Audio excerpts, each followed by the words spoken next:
Are we live? Mm-hmm. Oops.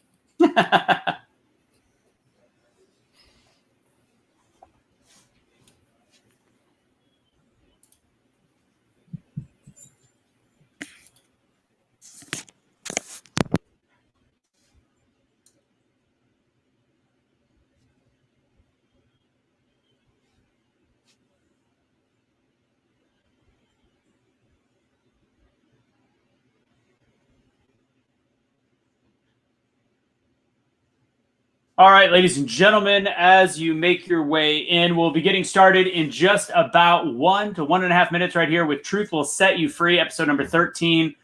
It is Tuesday, August 4th, and we are excited to have you guys on the show. We got some really special guests today. We've got a nurse from the front lines as well as a member of the Walk Away movement, hashtag Walk Away movement. So again, we'll be starting in 1 minute. Share this out to all your friends. Again, what this is all about is just having a conversation, learning to not only know what's going on in the world, but also know how to communicate with others in order to better have the very hard and difficult conversations. On this episode, we're going to talk about things like front lines. Again, we've got our nurse with us. She's going to talk about what she's going through above and beyond the treatments. We're not talking about that. We're going to talk about what we deal with, what the nurses have to deal with on a daily basis. We also have Jelani Givens Jackson, outspoken new member of the Walk Away movement. We're going to be talking a little bit about his experience, what he's gone through, as well as just a basic look of how he feels about certain things going on. He is from Seattle and going on in the country. We also are going to touch on, because we have to, because it's news, George Floyd back in the news because of the body cam footage. And I can tell you that our hosts do all have a slightly different opinion on everything. So we're going to talk about how to have that conversation and how we feel right now on Truth Will Set You Free. We're beginning in just about 30 seconds.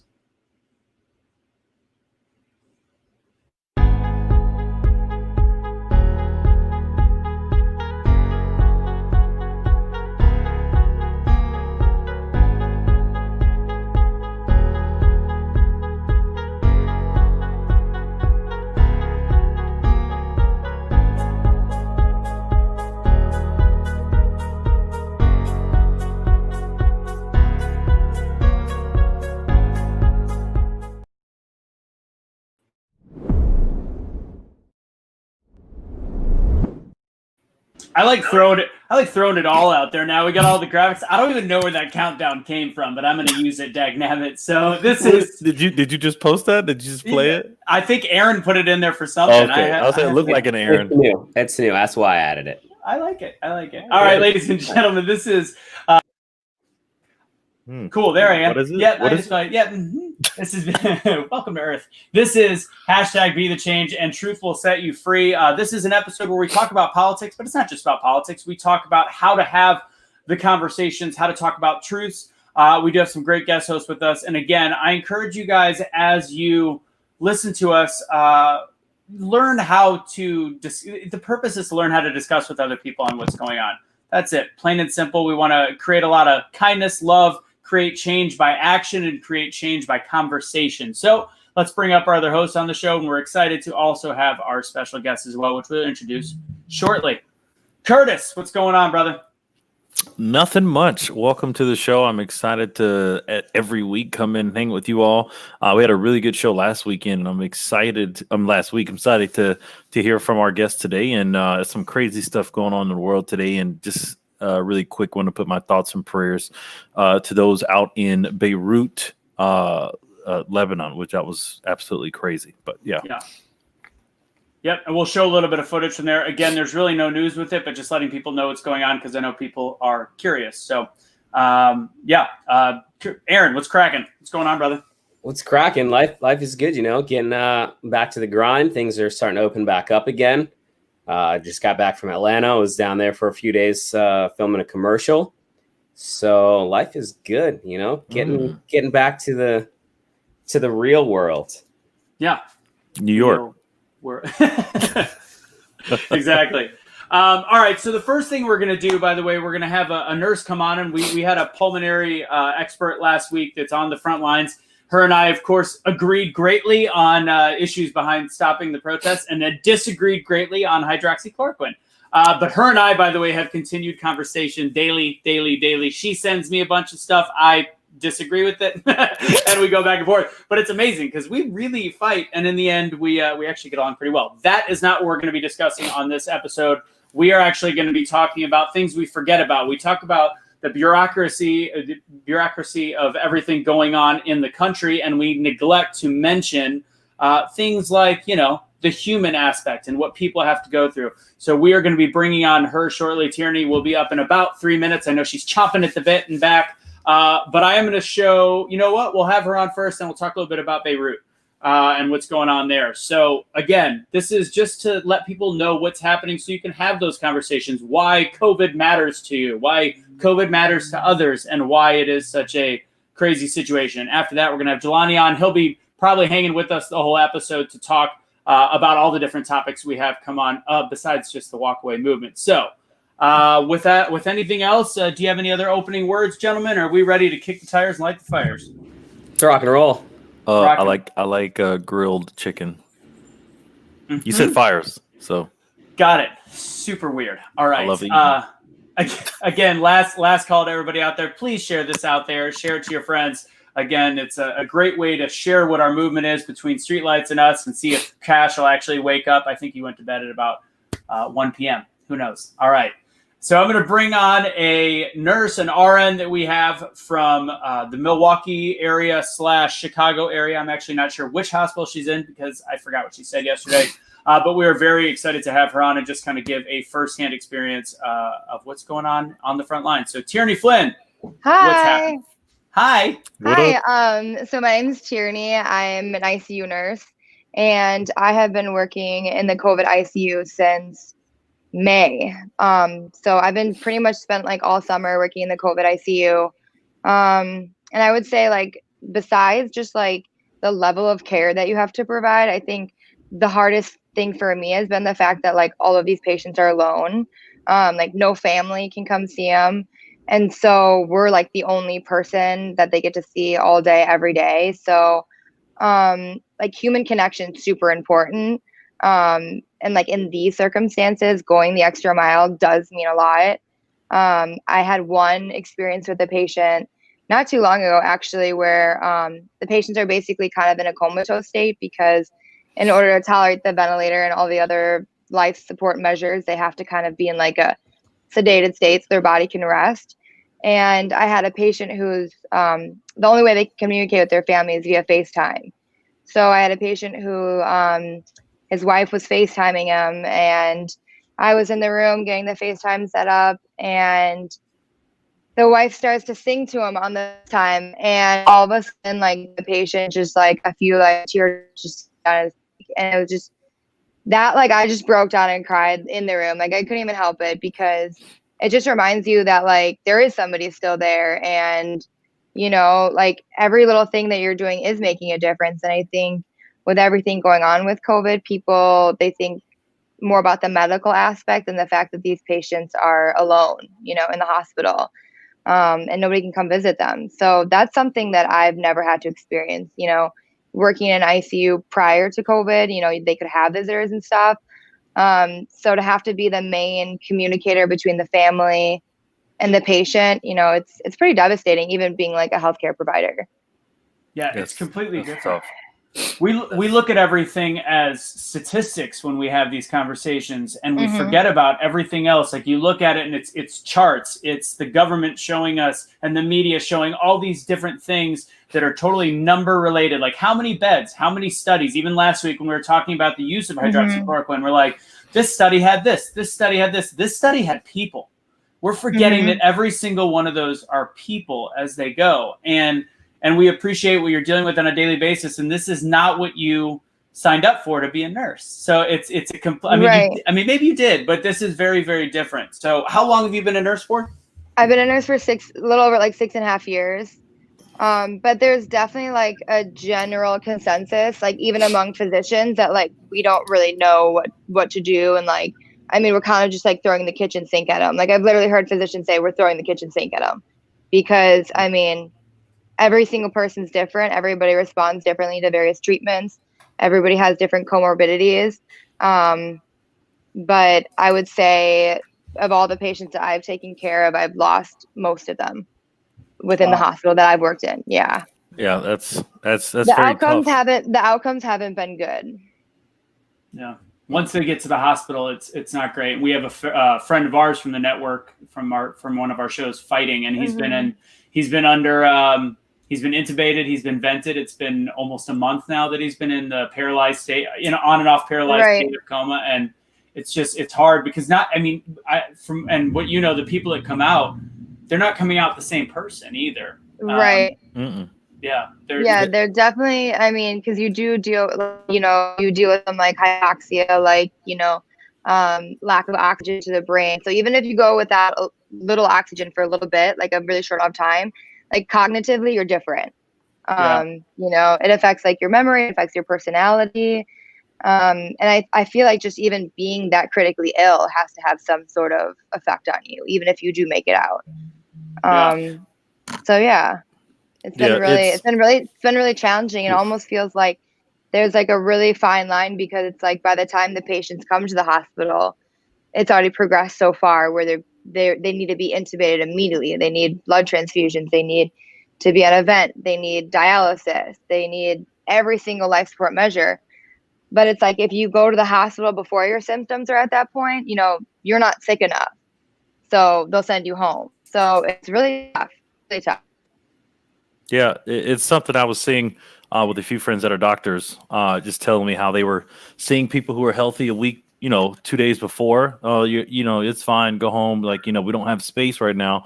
And then 2 days later, they come back and they're on a stretcher getting intubated, and they're like, they come back to work, and it's just like, oh my gosh, like 2 or 3 people have died. Like they're not used to that many people dying. That come in for care. And that's what they were saying. A lot of people always try to bring up statistics like, well, a lot of other people aren't dying as much as last year and this and that. And I tend to always try to not jump in and just throw statistics, because I'm like, these are people's lives. I would try my best to prevent one death. I said, because I praise the Lord, have not been like personally as in my direct family, but friends or friend of the network, but also a lot of friends in my church group. Like it's literally, hey, please pray for my family. Hey, the COVID just took both his parents. Hey, please pray for this person. Their father died. And it's like, and also the other part is, please pray for this person because they're alone. And a lot of people don't know how, like, we stay at home and they don't really understand. When I was little, I had Kawasaki's disease, and nobody knew what it was at the hospital in Detroit. You had motorcycles in your house? Very funny. But they didn't know what it was. And I was 2-3 years old. And as a little child, I was in the infectious disease unit. Nobody could come and see me. Like I had like the whole thing. And it was so much so that one thing, and this is where I'm like able to at least try to kind of relate, not to say to make me feel better, but understand, is that my older brother came in, and my mom had told me before they came in, she said, hey guys, don't forget, we live by faith and not by sight. And so they came in to see me when I was there, and they didn't know what was going on. The doctors had no idea. He left out. My older brother told my mom crying. He was like, I don't like sight, Mom. I don't like sight, because I looked shriveled, right? And that I know I got better from that, but I just know these people have it even worse, where, it's not like something, I don't even say simple, because Kawasaki's disease is serious, but something where they can potentially have a higher chance of getting better. And it's sad because these people are alone, and I would love to see if there's any way to even give them notes or cards or something to try to, are there anything going on like that at the hospital to try to help those patients? Well, as far as like letters, it's hard because a lot of the patients just like cognitively they're not there. So because of they're chemically sedated. But yeah, people write cards and letters to the unit all the time. The whole unit's filled with, drawings from little kids and stuff, which is really nice to see. It's like makes like the healthcare staff feel good too. But yeah, we try, like a lot of the families have brought music in for the patients, which has been great. Like, because even though cognitively they're not like fully there, like little things like that do make like a difference. So yeah, I don't know. It really stinks, honestly, because like the only time the family can come see the patient is if like death is imminent or if they've already passed. So yeah, it's really frustrating. It's just not something that like any of us are really prepared for, to be quite honest. People keep saying like, oh, you're a nurse, this is what you signed up for. But I mean, everybody's kind of at a loss. Like we really, like the treatments that we thought would work, they maybe work for some people, but they don't work for others. And so I think that's why people are really frustrated, is because like, especially physicians, because they've never seen anything like this before. And it happens so quickly, and we have little education out there about it. So like I said, I've literally heard numerous physicians say, well, we're just going to throw the kitchen sink at them because we don't know, So yeah, it's frustrating. And honestly, as like a nurse, I like go out of my way to go above and beyond, like back massage, like wash their scalp, like, little things like play their favorite songs, like little things like that. Like it really does honestly like go a long way. I mean, I can't tell you how many times I've gotten in my car and cried after my shift, like so many. And they're not getting that touch, and like scientifically and like emotionally, there is something to people healing and touch, and literally it's totally just they don't have their family there. And to what Curtis said, in terms of, is there something to do with the patients, the people that they're dealing with, and I know this from having these conversations, they're not really there, but that the healthcare professionals are dealing with this. And Brittany says it on the side. I worry about the mental health of these frontline healthcare workers, and it's hard. I mean, you've been being a nurse for all these years, and then all of a sudden you just get hit with something incredibly different, and it just it changes things. And you've heard of even higher suicide rates on healthcare professionals. Now, in terms of sending things, Kelly Harder has actually worked on a project where she started writing letters to nursing homes, because they're getting the exact same treatment as essentially these patients, and they're cognizant, they're awake, and they haven't been able to see anybody, and they're in the last like 6 months, 2 years, 3 years of their life, and they're very alone. So if you want to write letters, find a local nursing home. I would love that. Start sending those out. Aaron, do you have any questions? Yeah, I mean, no, I do have a couple questions, but first, Tierney, thanks for being on the show. Appreciate you for sharing your insights. And Kelly mentioned it, you mentioned Anthony, but I don't know if anyone's actually asked you the question. How are you doing? I'm doing okay, honestly. Like there are days where I'm like literally super burnt out. I feel like I've been hit by a train. I mean, I haven't eaten, I haven't had any water. Like you have no time at all. It's the hardest nursing I've ever done, and I promise you it'll be the hardest nursing I ever will do.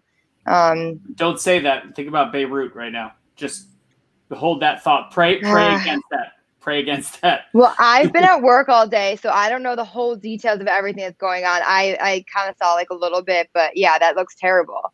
But I mean, if anything, it just reminded me of the importance of literally just being good to one another, being kind. Like little things are big things, like human touch is very important. I mean, obviously I know you can't come in super close contact with people because of COVID, but I'm in full protection. I have the shield, the caps, the shoe covers, the gowns, all that. And so, yeah, I think right now it's, human connection and just being kind to one another.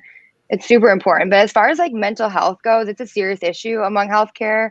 I mean, I know friends that are in therapy right now because of it. So I've been through a lot in my life. So I feel like that's kind of prepared me a little bit. But if certainly you haven't experienced any tragedies or traumas or anything like that, and even if you have, I mean, it's tough. It's really hard. You feel helpless. Being in healthcare, you want to fix everybody, or at least you want to come up with solutions, or you want to see improvements. And that we haven't been that successful. So I don't know if it's because of certain comorbidities, but it's really frustrating. It's really frustrating. And mental health is a serious issue among anybody that's treating these patients. Is that your Instagram is Tierney Shea 22, right? Yeah. Yours is closed, but I think people can still send you messages. So if anybody wants to randomly send her a message and pick her up on a random like Friday, just send her a message that, we care. Maybe those little things will help her. Oh yes, I love it. Oh gosh. I don't know if you can tell me where you are in a hospital, but I know there's a group that I'm working with out of Miami. We're actually feeding hospital ER staff, doctors and nurses, and an ICU also, because we know that people can't get time to eat, and a lot of people forget that. And I will say we did a delivery about a month ago, like when we were down in Miami when Florida was opening again, and we delivered it, and the nurse, he came down, he was like, I'm very happy thank you for doing this. And we were like, oh yeah. He's like, well, a lot of people think and have forgotten that, since there's no shelter in place, they think everything is fine. He's like, we're still not able to eat and have time to eat and all those different things. So I will say, if, I don't know if there's any groups at your hospital or whatever, what's going down, but let me know. We're raising money now, and we have a couple in Miami, at least we have restaurant partners, but we can find restaurant partners anywhere. Totally. So, DM us, let us know where we could potentially help. But to the people on the show, like if you're trying to help doctors and nurses, the biggest thing we can do is stay out of their way. And then the other part is, find a way to help a cause that's going to help them with food and different essentials that, doctors and nurses need. Like you just said, you're like, I haven't eaten, I haven't drinking water. And we have to make sure you stay healthy because you're in the middle of all these things. And so that's why we want to make sure, and I'll post something, I'll show something at the end of the show. But definitely, Tierney, make sure, please stay safe. And then, let us know if there's any way we can help also. Awesome. Yeah, I will say I've had like lots of friends and family checking on me. So like if you have a friend that's in this fight right now, like just check in on them, see how they're doing, like send them a coffee or something, or just pick up the phone and see how they're doing, honestly, because we don't get that much human interaction as it is either. So, just to have somebody like thinking about you, it goes a long way. And, pick up the phone, call your family member, call your aunt, your uncle, your grandma, your grandpa, they're at home, they're bored, give them a call, see how they're doing. Aaron, I got a couple more questions, but Aaron, do you have anything else for? No, you're good. Go ahead, rock on. So question from a factual perspective. You started in May going into the COVID units, and you've been a nurse for 6 years, seeing what was going on. And I know all of us, and we were in the event industry. It was almost comical in February. Like people were dressing up like for events as like Corona cans and viruses. When did things start to get real, and why did you decide in May to join the COVID units and be put on the front lines? So I'm a travel nurse, so that's why I think you were confused about where I'm working. I am actually working in Milwaukee and Chicago. I kind of like go back and forth. But in February, I was in Texas. I was at Baylor in Fort Worth, Texas, and I was working in the PACU, which is the post anesthesia recovery unit. And they canceled all elective surgeries, and so they ended up canceling my contract. And at that point, I was like, well, I'm a critical care nurse. I have all this experience. I felt so guilty, like having this knowledge and this skill set and just like not being able to help out. I just felt this like extreme urge to help. So I came back to Chicago land area, which is where I'm from originally. And I got a job at Loyola in the ICU, in a COVID ICU. And I just like honestly really wanted something that I could do that would make a difference. I just felt like there's no way I can just sit by and not help. So I immediately just felt that urge to like help because, if you can, why not? Yeah. By May, people knew how serious it was getting, despite whatever political side everybody wants to have on. Did you really know in May when you were getting in there that you were pretty much at the front lines of a war against a silent enemy? Did you know at that point what you were getting yourself into fully, or has it been even worse than you expected? No, I had no idea. And it was actually worse than I had expected. They originally told me that I was going to work in an ICU, and then they told me I'd work in a COVID ICU. And basically, like, it was way worse than I thought, mainly because a lot of my patients were younger. The average age of my patients was 40s.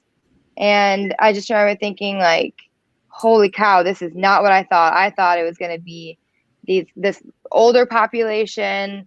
Some of these patients had no health history prior, which was absolutely crazy. So, no, I had no idea.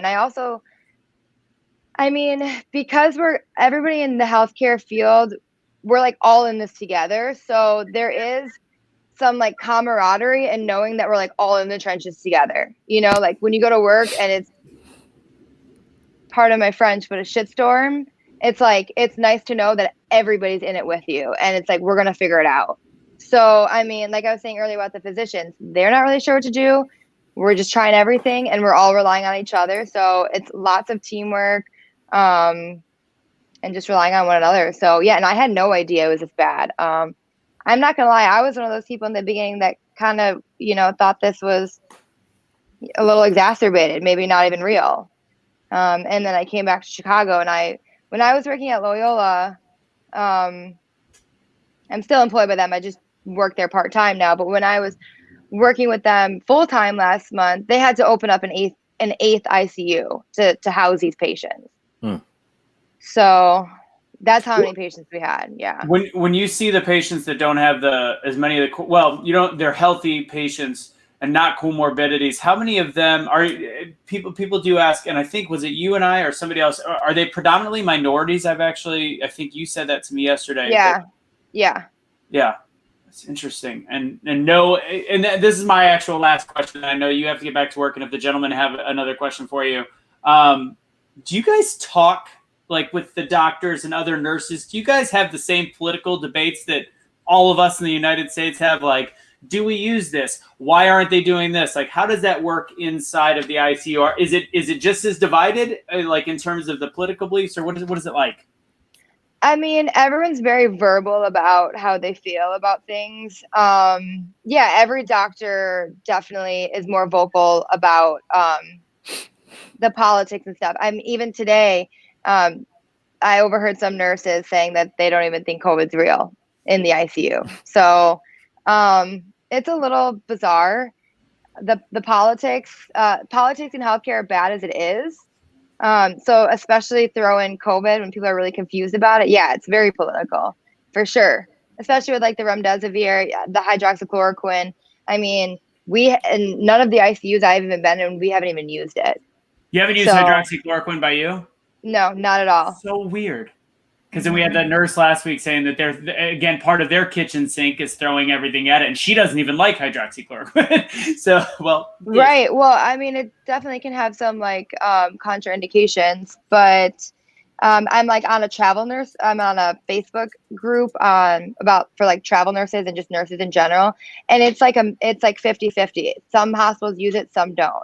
I've seen both. So, it definitely at the discretion of the hospital. For sure. And I know, even the physicians have so little autonomy at this point too. It's almost like, you have to go through all these approvals to even get the med itself and to even treat the patient with it. So, I mean, you would think the physicians would have all this autonomy, but even that's political. Yeah. Even being able to prescribe it. Yeah, I think it's odd that we're throwing the kitchen sink, and I can go on about the hospital stuff. I think it's odd that we're throwing the kitchen sink once they get to the hospital, yet we're not allowing the kitchen sink at the regular outpatient level. It's just right. Especially when they're like inexpensive oral medications. High five. That's what I'm talking about. Okay, with that said, people are asking what they could do for you. Curtis, get that gratitude tour. You and Tierney connect. And then see if we can. People want to send. Somebody on the side just said they want to send you guys money to get you food or whatever it is. Yep. If you guys want to help, we're going to have regularhero.org/donate, and we're going to have Tierney connect with Curtis and see if we can sponsor a lunch of some kind or something. So Tierney, just let us know which hospital. Awesome, Tierney. For sure. Thank you. Give us some numbers, and then we'll see what we can do with where you are with City. And go from there. If anything, we'll just, make sure you'll be able to have the money to be able to at least get an Uber Eats and get there. Uber, if you're watching, hook it up. Let's go. What's going down? Like Uber, we need to feed these doctors and nurses that are saving lives. Please sponsor our podcast, Uber. Good talk. I could care less about that. More of like just get the money to help the people. But a little bit of both. A little bit of both. Okay. Yeah, true. I got you. All right. Last thing somebody asked on the side, and actually before we do your final words, Aaron, do you have any final thoughts for Tierney as she goes back to work? No, just thank you for what you're doing. I know it's definitely not easy for you. I feel like it's the weight of the world on your shoulders for something that you can only do so much for. So I appreciate you and thank you for doing what you're doing. Thank you. Yeah, I'm honestly like at the end of the day, I'm still really grateful to even like be in a position to help others. Even though I'm like so exhausted, I do feel like this is what I was meant to do. So I feel grateful, actually, surprisingly. So hopefully I make a difference. You rock, and you already are. I think you know that, but sometimes you probably need to hear it. But you are making a difference. Thank you. I do need to hear it. You are making a difference. Making a difference. That's right. Any last thing you want to send people with, Tierney, that people are saying? What's final words? What message do you want to pass on to people? Wear your mask, wash your hands, check in on your elderly family members, and buy a nurse friend or doctor friend a coffee because we like caffeine. Can we get Nespresso to sponsor, and then we just drop you a Yeah, machine like in there? just straight espresso. Hey. Yeah, that'd be great. Nespresso, please. Yo, everybody hit up Nespresso and tell them to Yo. sponsor. Tag Nespresso. Literally, we need to. That's literally saves lives. Oh, 100%. I couldn't function my without gosh. it. I don't understand how people don't drink coffee. It's like crazy. Do you wanna Scary. Curtis, throw that up Scary. one more time. I don't know. You don't drink coffee, Aaron?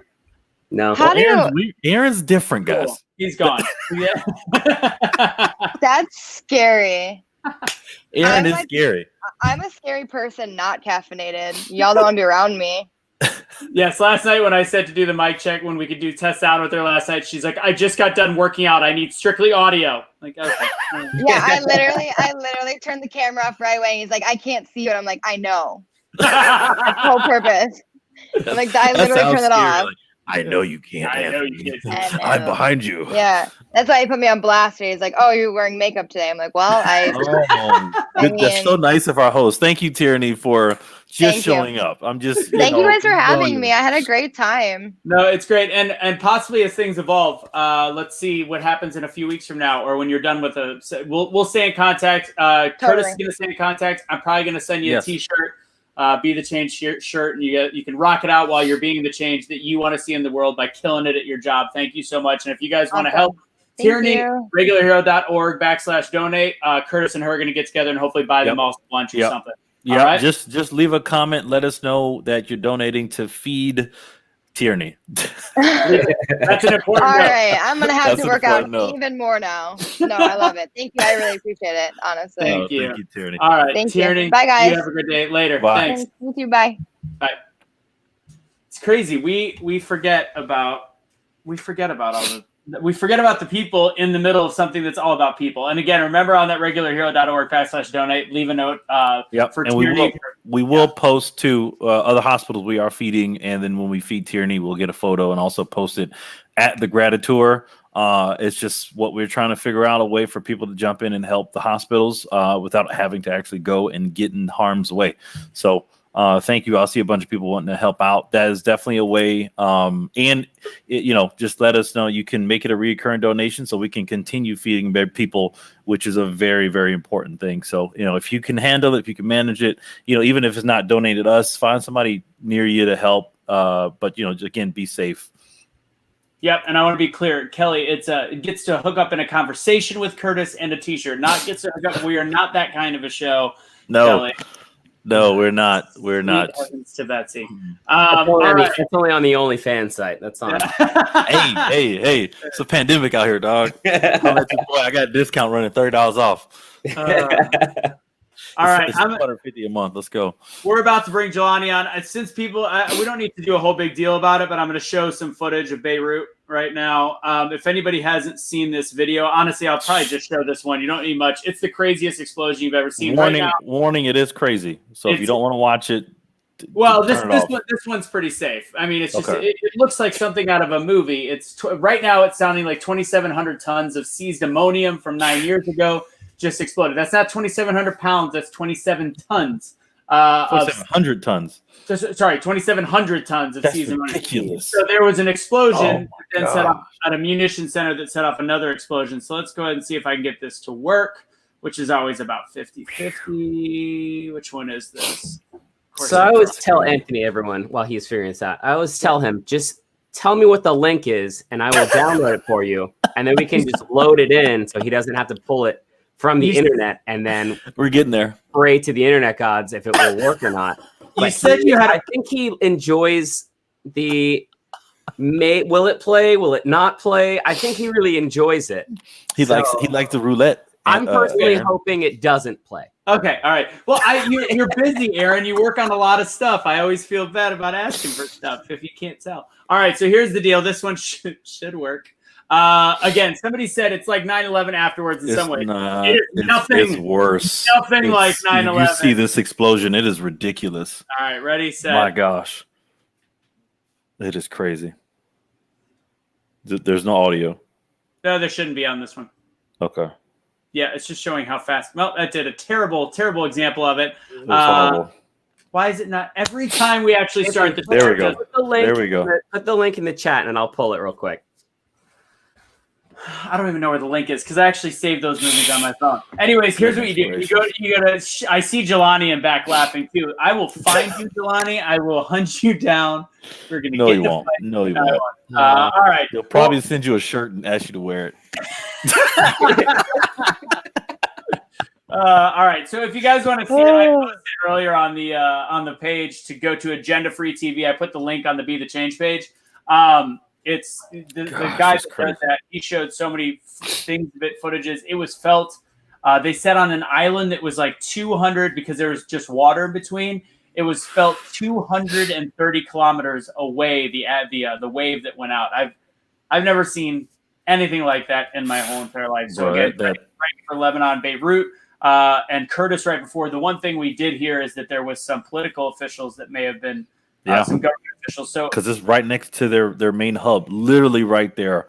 And you said there was like 2 million people, 2.3 or something million people in that general area.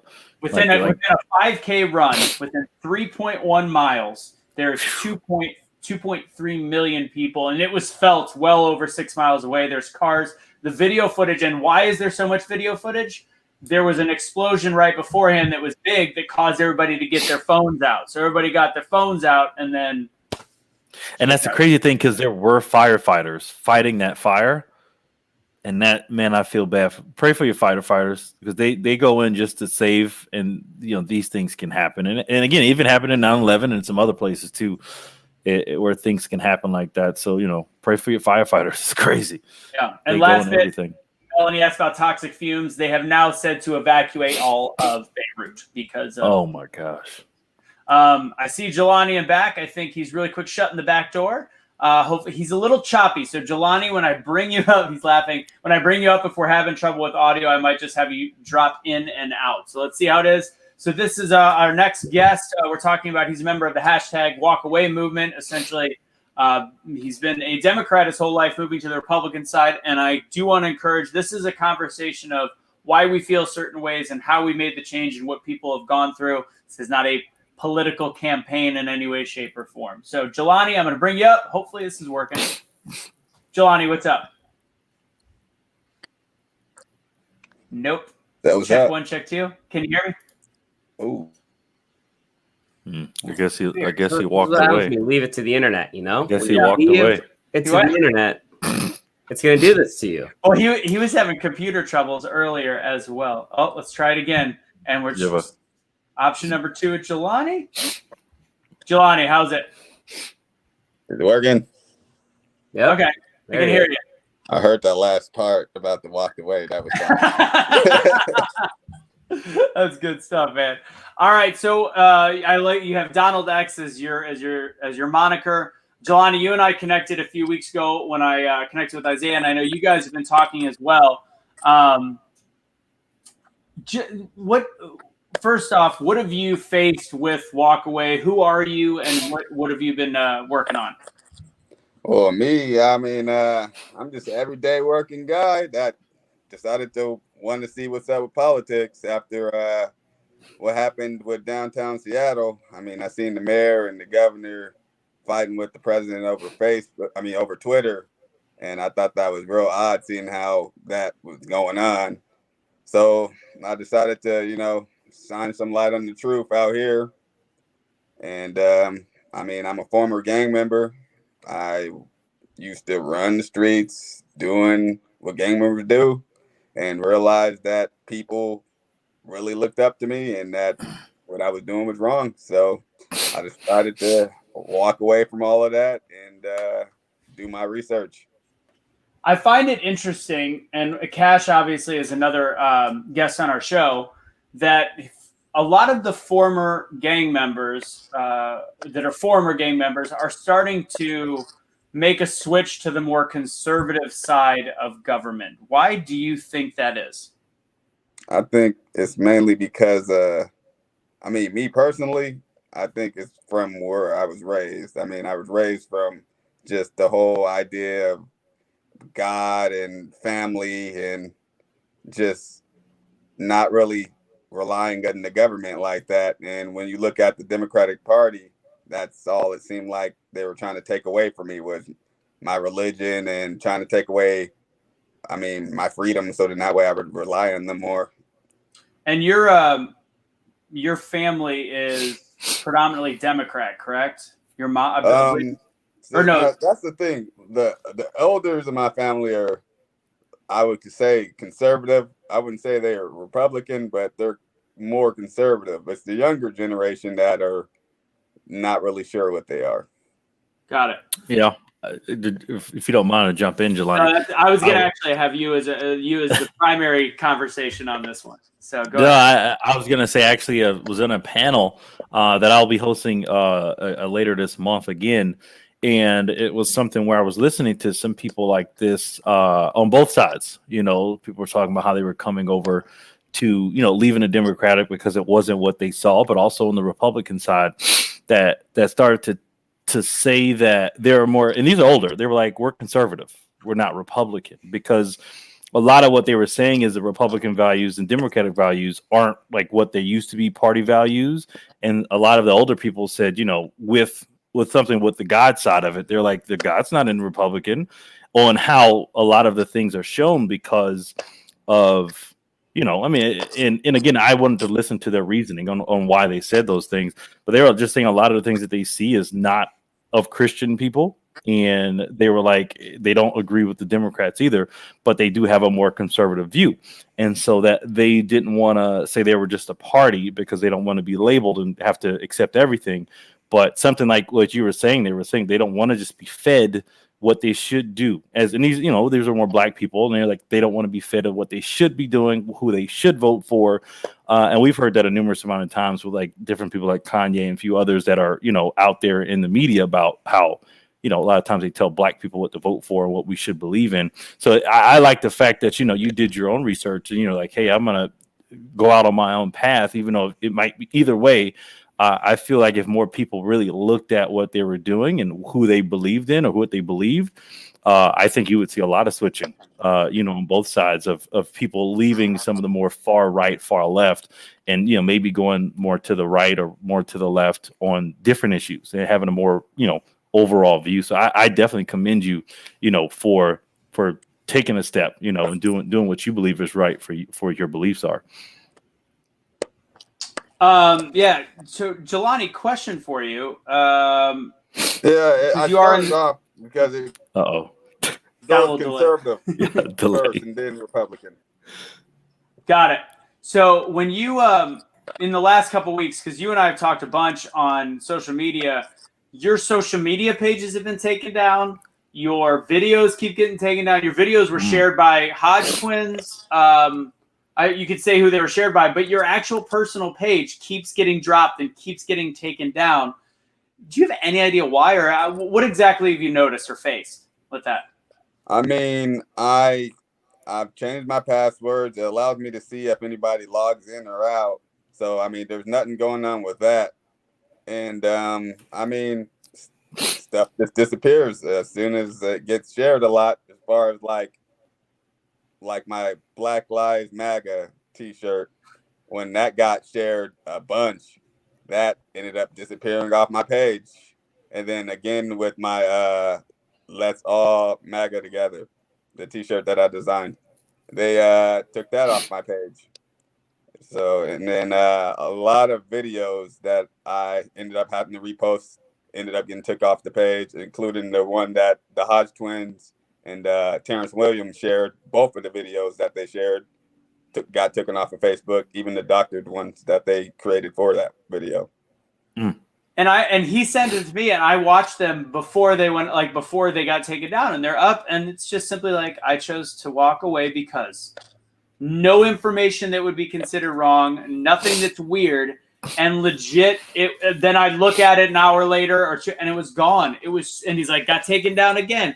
And the only thing I could think of is you look at somebody like Cash. Cash has similar type videos, but he got a huge following real fast. He went straight from 0 to 100,000 people. So it's almost like he's got that built-in group that's a little bit self-protected, whereas Jelani got a couple thousand, got 3,000, and it my unfortunate conspiracy side goes, he's not big enough to where anybody's going to notice. Let's just keep squishing these out. And you wonder how many Jelanis are out there. And that's like what Curtis and I talk about with statistics sometimes on the other side. When we look at crime statistics, we almost say, how do we really know that they're perfectly accurate? Because it's very easy for anybody to just change a narrative, change a dynamic, stuff like that. So it's easy for them to not even report or not even stuff report. Because, it's, again, after watching that documentary, Crime and Punishment, the quotas, like you got to meet quotas. And it's just like, it's a lot of things coming out that I tell people, you got to be very careful and diligent of when you just throw numbers out there, because statistics, who are taking those statistics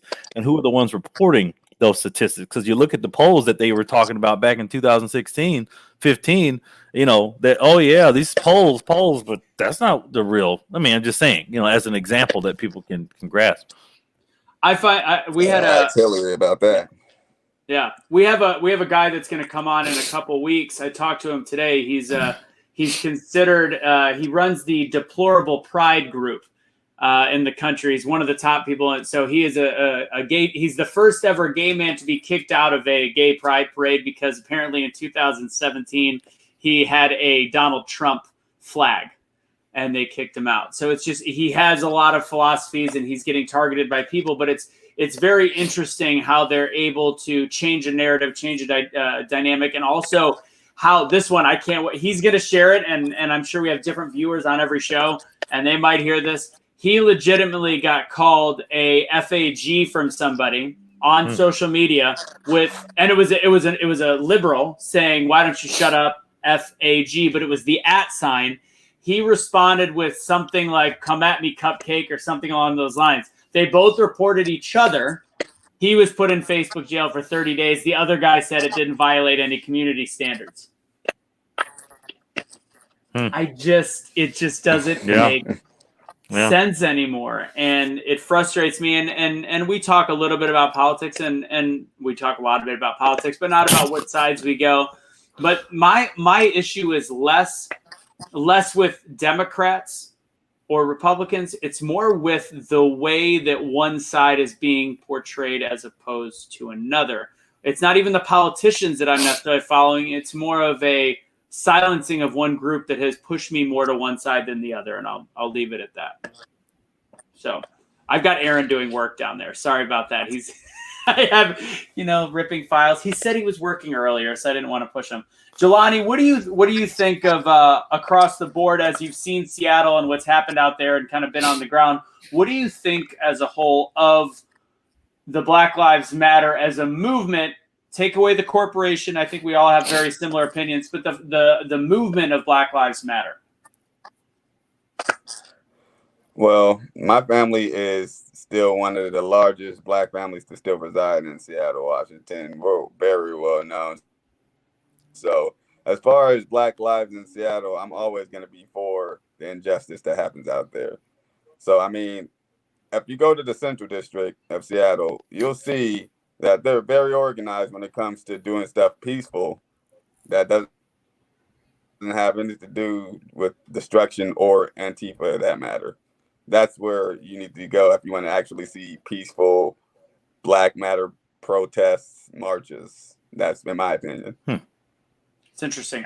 That's a new one for me. I think what's interesting is what you just said, and this is a very key statement, is you could be a very pro Black Lives Matter human being and supporting Black lives and not also support the way that the movement has changed. And you could also be a conservative at the same time as supporting Black Lives Matter. That's kind of, as a white dude, that's how I feel about myself. I've become more and more working with guys like Aaron, working with guys like Curtis and Cash, realizing the importance and the effect that I can have on Black lives and making things better. But at the same time, based on the movement, I get pushed more in one political direction that isn't the way that would be considered the quote unquote norm, unfortunately. Yeah. So. No, I mean, that's something we have to. Yeah, no, the movement turned me into radical. So it's crazy. I mean, it does have that effect. Don't worry about it, Aaron. We'll go ahead and try to play it on another side. This one ran smooth when I tested it. So did the other one, though. So we'll see. Because I'm going to play something. I'm going to play something about white privilege before we get into the George Floyd conversation. Let me see if I can pull this up, and then I will see. This is from Oprah. From Oprah, she actually, and I really respect. I respect the guy that she had on. What's the guy? Daniel Acho. Is it Daniel Acho? From the conversation.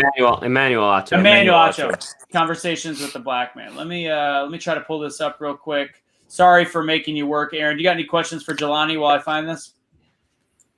I do not currently. All right. Hold on one sec. You're supposed to fill for me there. Well, I will say, you said what part of Seattle, Jelani, was the more radical side, and which one had more peaceful protests? Because my brother's in LA, and there's like different ones. I mean, it was the Capitol Hill was the radical side, and like I said, the Central District is where I'm from. That's predominantly where a lot of where you start to reach like African American type neighborhoods. Central District, South End, parts of Rainier. So it's like the Capitol Hill is, I mean, without the nicest way I could say it, is where the LGBTQ community hangs out. And the conservative Blacks don't really hang out over there. The older generation Blacks don't really hang out over there because, I mean, it's still an issue between Black and the whole gay issue in our own families. So that's where the whole thing with that is. So that's why I said you'll most likely see the younger generation out there actually supporting that movement over there by Capitol Hill. Gotcha. Yeah, that is something in the Black community that is being dealt with and still being dealt with. Again, because you don't want discrimination anywhere. But there is some history that causes some hiccups, and like you said, the older generation definitely has their own views. But yeah, I won't go too deep into that because that goes really deep. Super. Yeah. All right, so I'm going to play this video real quick. I actually saw it on Terrence Williams earlier. Hold on. And I'm sorry. Is that literally Yes. how she has it set? I can't lie. Oprah's killing it. I can't even. Wow. Yeah. Picture frames and such. Oprah always is one of those ones. She's like, gosh, her budget's legit. She's like the mafia, because every so often, like, I feel like I get away from her and then she pulls me back into something interesting she's doing, and then I'm like, I don't like her. I've had some really angry feelings towards her for a while. So I'm gonna cross my fingers. If this doesn't work, I am gonna stab somebody. So let's see. All right, let's give it a shot. Let's not say that on news. I don't really understand. He said something to the effect that white people as a group have always had power. And there's plenty of white people, and yes, true, white people are in power, right, for the most part, and built this country on the back of slaves and those things. The history, I understand it very well. But not all white people have power. There's plenty of poor working class white people. But I think that when we group all of white people together, and we don't recognize the fact that there's a lot of white people that struggle, and it's a different struggle, as you mentioned, because they're not swimming upstream, let's call it, right? And they are more swimming with the stream. It doesn't mean that people don't struggle. And so I think that words are important. And I think that if we're going to come together and really attack racism and the inequities that are in this country and they're in this world, it's important not to group all white people, right? So, and I don't know how we do that. And maybe I'm being too particular about your language, but I think it's an important point that not all white people are empowered. Not all white people have the chance to be children of doctors and grow up the way you grew up and the way I grew up. Watch her reply to this. Things that I have. So yes, I am someone that is. Do you understand my point? I love that. May I, Oprah? Go ahead. This is your show. Go ahead. This is your show to answer the questions. But what I was going to say, and then I'll let you answer it. White people, there are white people who are not as powerful as the system of white people, the caste system that's been put in place, but they still, no matter where they are on the rung or the ladder of success, they still have their whiteness. And I agree with you. that white person has more of an advantage than that black person does. But it's not to say that that person has power, right? And it's not to remember the fact that there aren't plenty of working poor people, white working poor in America that don't have power clear. Yeah, Seth, I'll say it like this. Yes, it is. You can never generalize in life in general, right? You can never generalize. Now, when I'm saying white people, I am speaking of the proverbial white people. I'm not saying like you, white person. I am saying proverbially, historically, white people have had power. But think about this, because I got a lot of backlash when I brought up white privilege. Because some people are like, wait a second, I'm a poor white person. Your parents were doctors. How can you say I'm privileged? White privilege isn't saying your life hasn't been hard. White privilege is just saying your skin color, it hasn't attributed to the difficulty of your life. Okay, so first off, I'm going to personally speak on my whiteness real fast because I feel like that's... Hold on, you're white? Because what was that other part of you? Jewish. All right, I'm just saying, you got to put it all out. Love your whole self, Anthony. So if I were to play that for Cash, he would have lost his absolute mind. First off, the first guy is great, in my opinion, and Emmanuel is always great. The way he summed it up, I think he saved Oprah, because Oprah's comment to me is so ridiculously divisive, and honestly, even Emmanuel's slight comment of like, no, we're not talking about the individual, we're talking about the whole group. That's the same type thing as when people talk about, well, I'm not talking about you as an individual black person, we're talking about the general black. It's not a way to phrase any group. It's not a way to throw it in. The first guy had very valid points, and then Oprah just smashed it with this, you still have your whiteness. And that, to me, is the exact epitome of why we have fights like we have today. It's phrasing like that divides. And I said this on Cash's show, and then I'm going to be done with this and let you guys go. But when we talk about Black Lives Matter, it hit me last week why the movement has been, to me, a failure from the beginning as it's become corporate, because they've done things on purpose. The people that they have chosen to be their poster childs, or I know martyr isn't the right word, so poster childs, were Trayvon Martin and they were Michael Brown.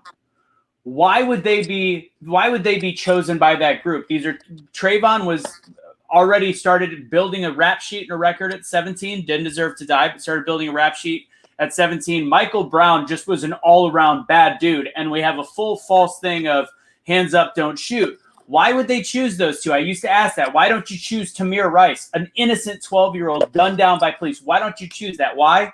Because Tamir Rice would galvanize people. That would make people realize there was a problem. Instead, the people that they choose, and verbiage like what Oprah said there, continues to divide. From one of the wealthiest human beings in America saying that, yeah, but they've got their whiteness, is a divisive statement that causes that separation, which is terrifying to me because, again, people could see an out with Michael Brown. People could see an out with Trayvon Martin. They can see this. You've got a side that's going to stick with one, and then you've got people like me. They're going to go, wait, these are bad people. Why are we doing that? Whereas a Tamir Rice, we can't say that. So again, I think this is a huge issue. I would love that Jelani's on for this show. Aaron, Curtis, or Jelani, who wants to go first on talking about it? Really quick. Trayvon Martin was not a bad person, and he was not doing anything wrong at that time.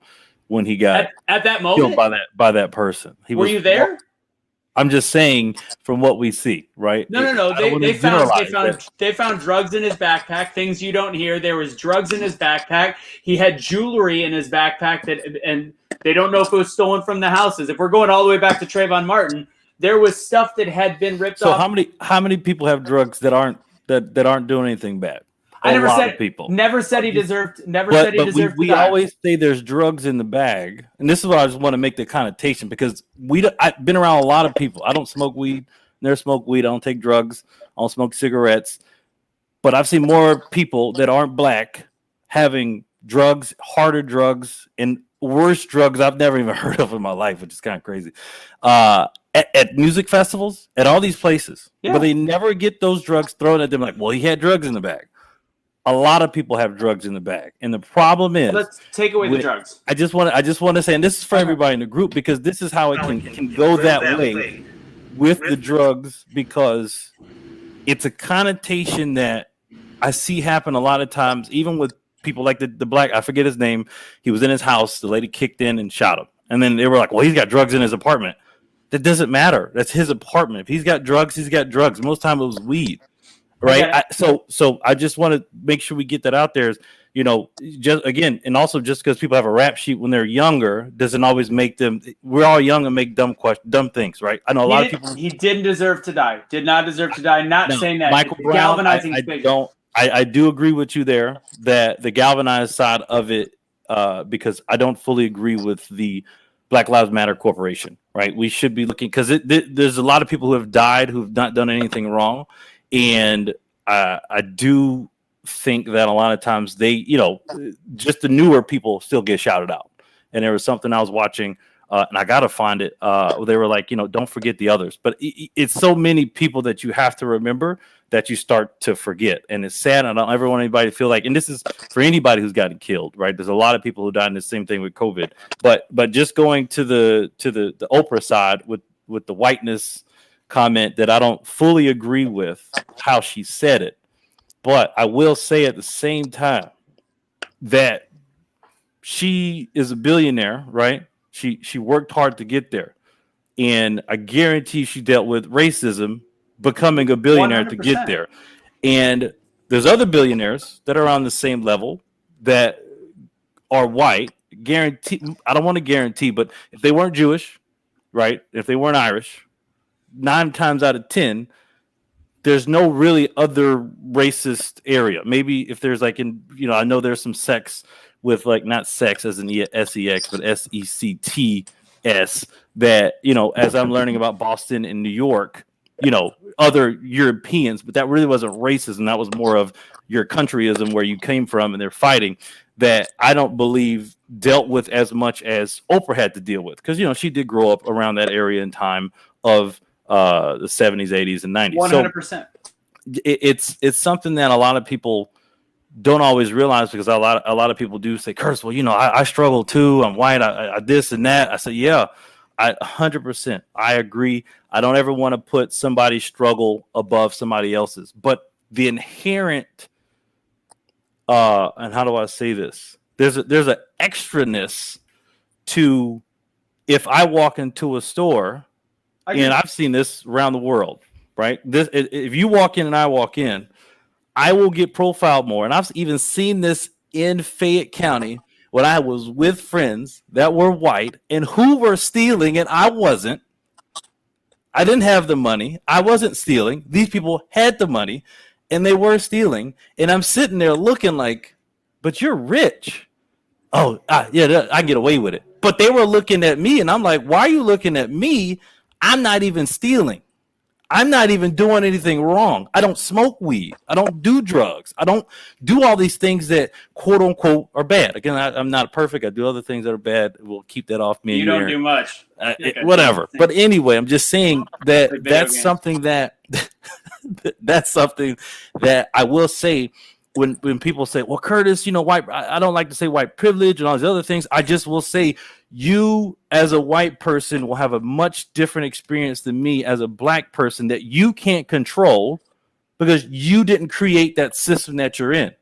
But you do benefit from the system of what has been created with media, because that's a big one. And we saw that with Wilmington, North Carolina. And even goes further back to Germany before they did the Holocaust. And the same exact things that America was doing, Germany picked up and was doing over there in the media. And so this is something I tell people that just because, again, I don't want to say white privilege, but there are privileges that you get for being white.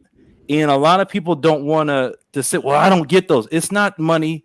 It's just a benefit of the doubt. And I tell people, don't feel attacked. I'm not holding you hostage or mad that you have that or you get that, because I'm not jealous of you. I just want, like, our biggest thing for the real movement, not the corporation that is taking it. And like you're saying, Anthony, of course, I agree. They are taking it and spinning it, but making sure people know, like, hey, I do benefit in some ways, somehow, sometimes in a situation that sometimes black people won't, just because they're black and the connotation that people have about them from the overall system of what's been going on. Absolutely. And that's how I try to say it. I don't like how she just said whiteness. She said it very plain, and she didn't explain her way of what she really should have said. It's just a half chance of what's going to happen. Yeah. Just for that. But that's the system, and the system is the privilege. And the person should not feel ashamed for being white. You should not feel ashamed for that. My thing is, you should feel galvanized the right way to say, hey, I am going to use my, what I get sometimes to help other people if I can. And I say that, at the same time for men versus women and how we do that. And I always say that because You're that is advocate. a very apparent issue. Yeah, you become an advocate, you have a conversation. I'm not perfect. Again, 100%. We've said it, done things. Don't hold me. Kelly Harder be looking. Kelly Harder be looking. I'm joking. I love you. We're Kelly. gonna go this direction and around that way, but I do want to answer. You know what? And Curtis is one of the people that I, in certain ways, disagree with the most and learn the most from across the board because we have these good exchanges. And a couple months ago, it's funny. You're back. You kind of going back on the white privilege side of it.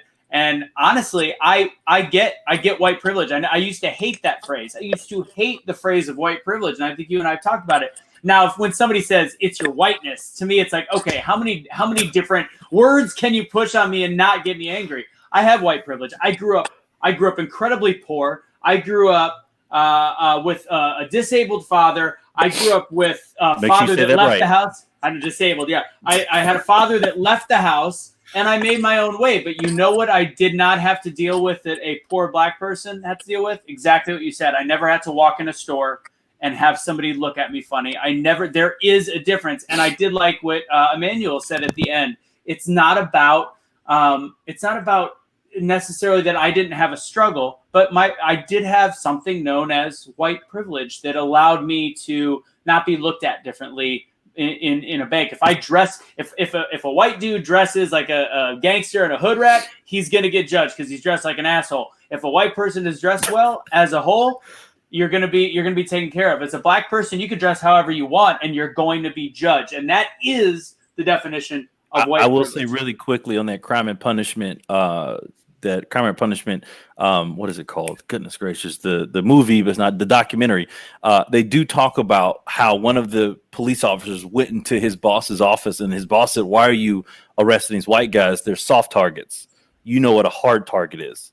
And that was they were talking about black and Latinos. So I just want to let people know that is in the system. That's New York City. All right. I don't want to just say that's everybody, but if New York City is doing, and there are a lot of things that people take from New York City, others are doing it. And these are police officers pointing this out, not anybody else. This is a lieutenant. He's still in the NYPD.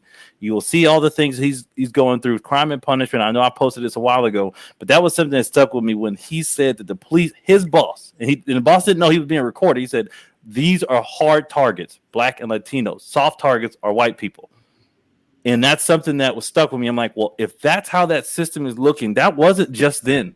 That had to have been there before. And there's quotas that they got to meet. So that also plays into that being black and what can happen, or being Latino, or just being dark skinned or darker skinned in general, right? Because you can't always just tell somebody is black or Latino. Go ahead. Define the word privilege. Ooh, privilege.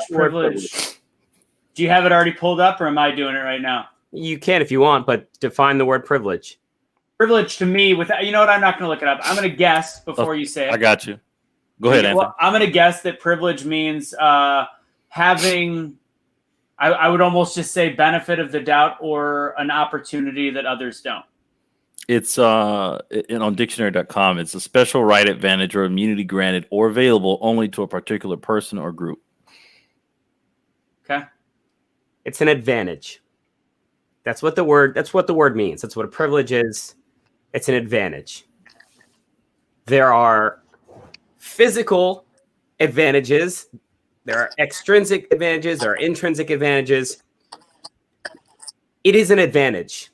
If you are a 6'3" person, you have an advantage that you may be able to play these sports. You may be able to play basketball. That's not an advantage that I would particularly have because I'm not that tall. But if I wanted really badly to play basketball, I could work my ass off to potentially play basketball. There are short athletes that are out there that are doing their thing. It is an advantage. You can put the work in to get past the advantage in some situations.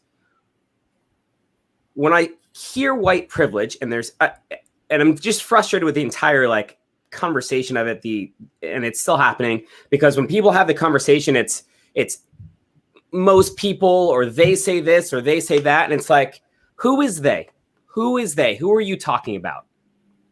And everything is getting put in these groups, and it's getting generalized, and then it becomes this Democrat versus Republican. It becomes all of this stuff it's irritating to me. It's irritating to me because we all have privileges in different ways. Some people are more attractive than others. Some people are fairer skinned than others.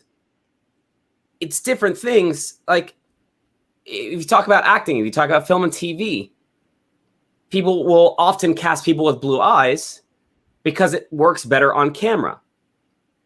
There's certain advantages that people have, and I get so frustrated with it because you can either, because it's the situation of people continuing to complain about it because it's other people that they're maybe seeing the benefit. If there's 10 spots, if there's 10 open spots for something,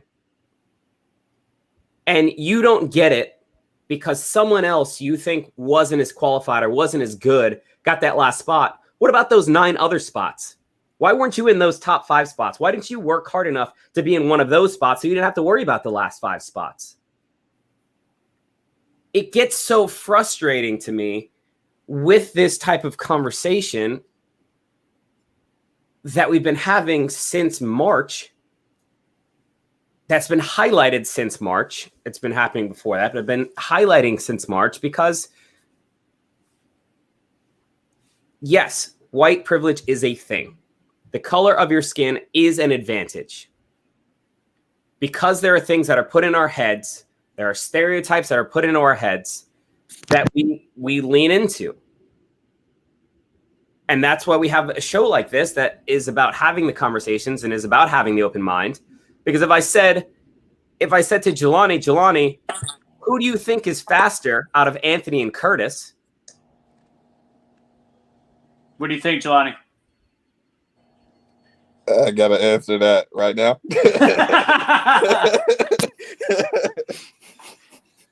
You're gonna lean toward Curtis. You know you are. Hey, That's what's gonna happen. Getting that out of my whole mindset still too, because I can tell people, hey man, I see a lot of tall white men. I'm like, you telling me they can't dunk?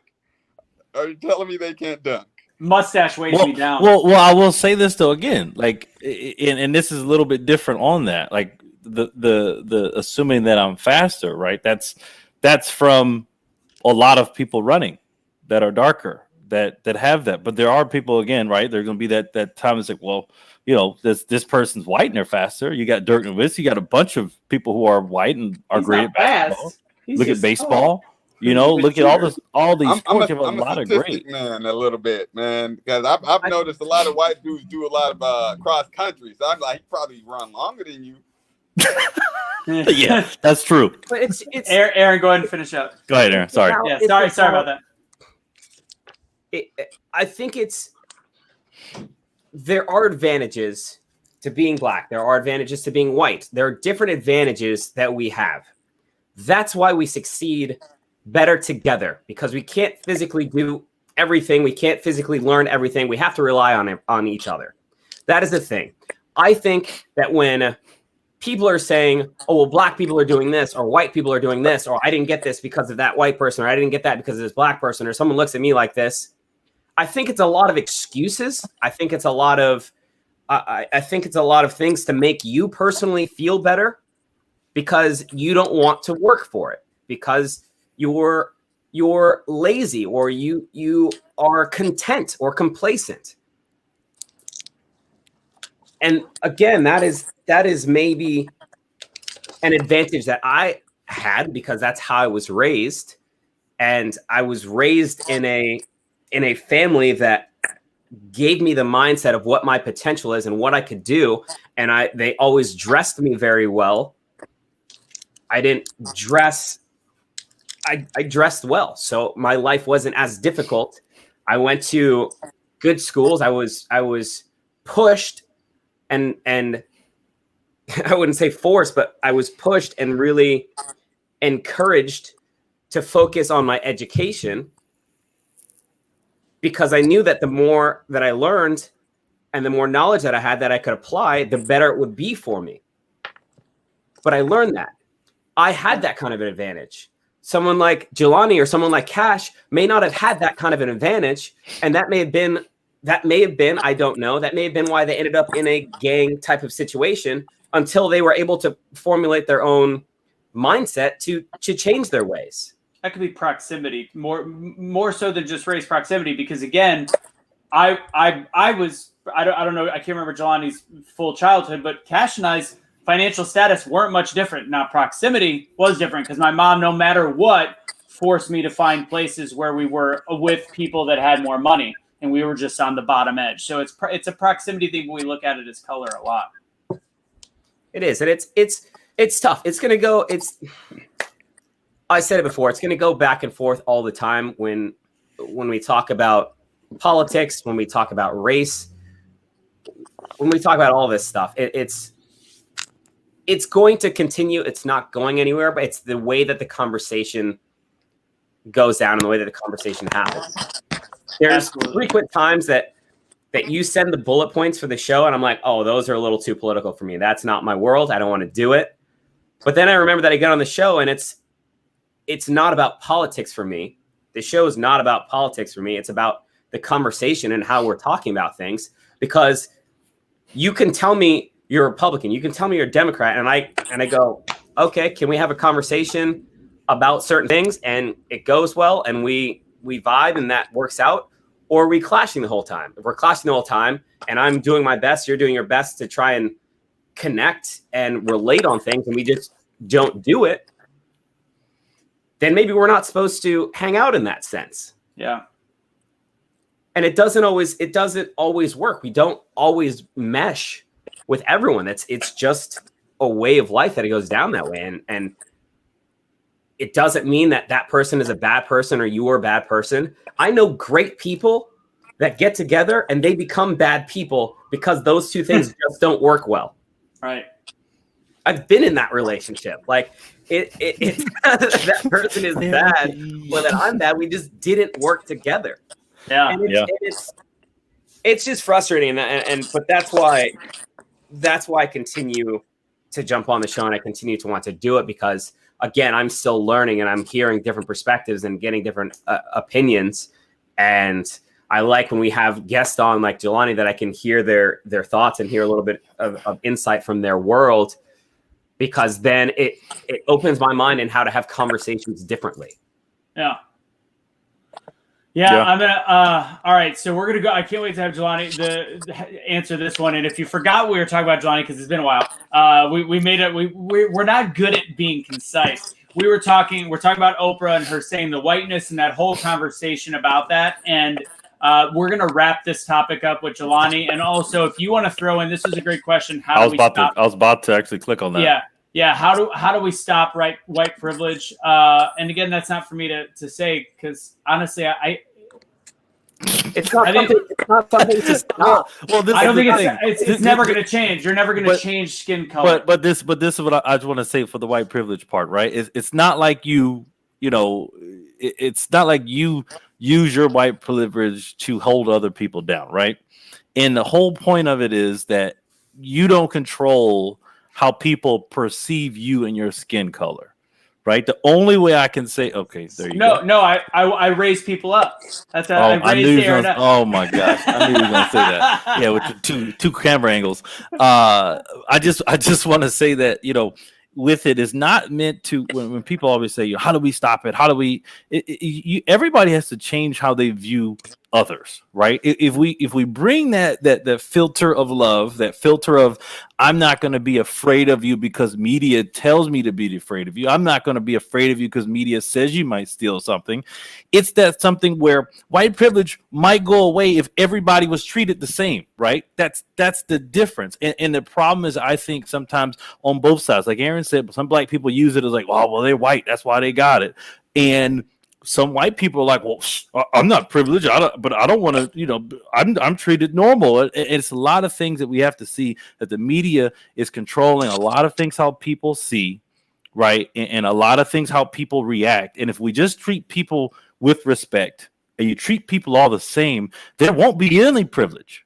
Yeah. For your skin color, because you're treating this person based off of just them being another human being. And that's the only way I see that we should be acting, and we shouldn't be worried to end white privilege, and you shouldn't be worried about being called that you have white privilege. You should just live your life and treat people with respect. And then, like Aaron's saying, things that we do have advantages on that might be height to sports and some other things. I'm a little iffy on the beauty, because I know beauty is also a marketing thing and how people push and tell you what's beautiful. I don't want to get into that because I had a whole argument or debate with some other people on that. But I'm just, in the MC world, set the tone. I just want to say, jump in that show. Just saying that, we have to have that filter where if we treated people with respect, we won't have to worry about somebody saying you got white privilege or a white person got it over me. It's just because you're working hard, and we treat everybody the same. All right, Jelani, it looks like it's not something that goes away. It's not something that goes away. It's about how you use it. It's the same thing with money. If you got a bunch of money, you can use it for good, you can use it for bad. It's not going anywhere. It's just how you use it. Jelani, go for it. Fund some college educations. Here's your next T-shirt, by the way, Jelani. Black and privilege to go with your Black Lives Matter. You put that. I'm telling you. All right, Jelani. Sorry. Go ahead. The floor is yours. 37 minutes later. Sorry. Nah, that's all good, man. I mean, there's no getting rid of white privilege. It's already there, man. I mean, the way I always try to figure out, what was white privilege in the first place, and how could I get to that level of understanding what it was? Because I'm like, okay, apparently these white people got all this privilege, but yeah, one of my best friends, somebody that I ended up living with after I ended up homeless, his mom and all his whole family lived in a little apartment for all of his life, all of his older sister's life. So it's like, okay, well, he must have like some different kind of white privilege. You know what I'm saying? I'm not saying it's not there, but he must have like the lower form of white privilege.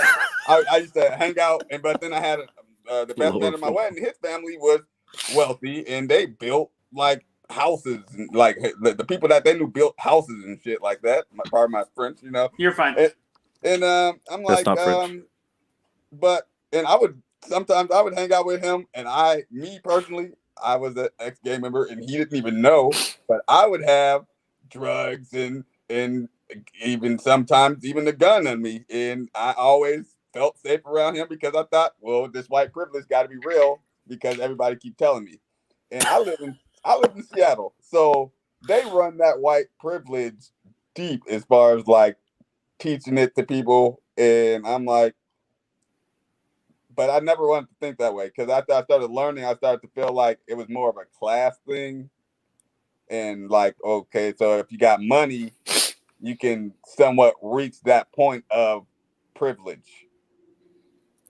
Sometimes, yeah, to a point.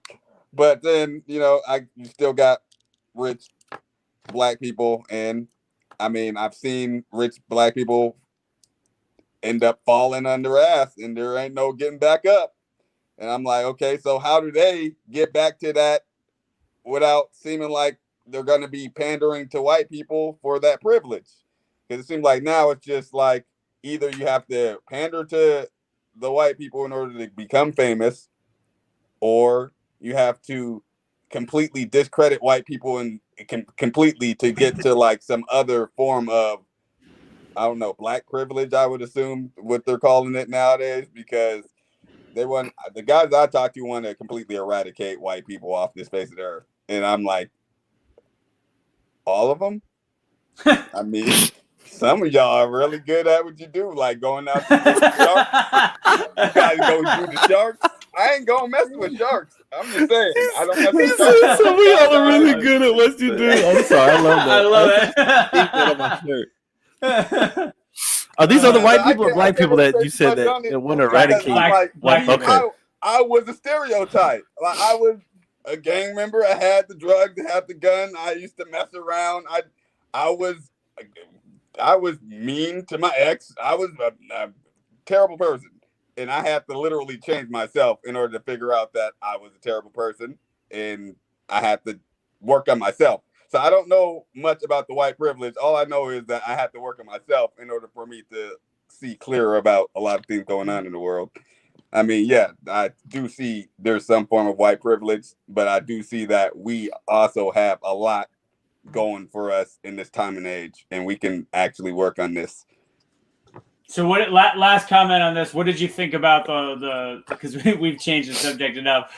What did you think about the way that Oprah presented it in that exact? And then you talked about kind of the financial side. Yep, racism is for weenies. Thank you, Curtis. Oh, sorry. Yeah. Well, Oprah, her audience is so large and white, and she is pitting so much self-hate in her audience. It sickens me. In the way that she didn't really give us nothing more than that little statement, and that her audience is so large. You would think that she would fit more into her statement, knowing that her audience is so white. And and the thing is, people follow Oprah like the word of the Lord almost, Yeah, and it becomes part of their brain. And for it's people Oprah and then Morgan Freeman, yeah, and then God, then Well, isn't Morgan Freeman God?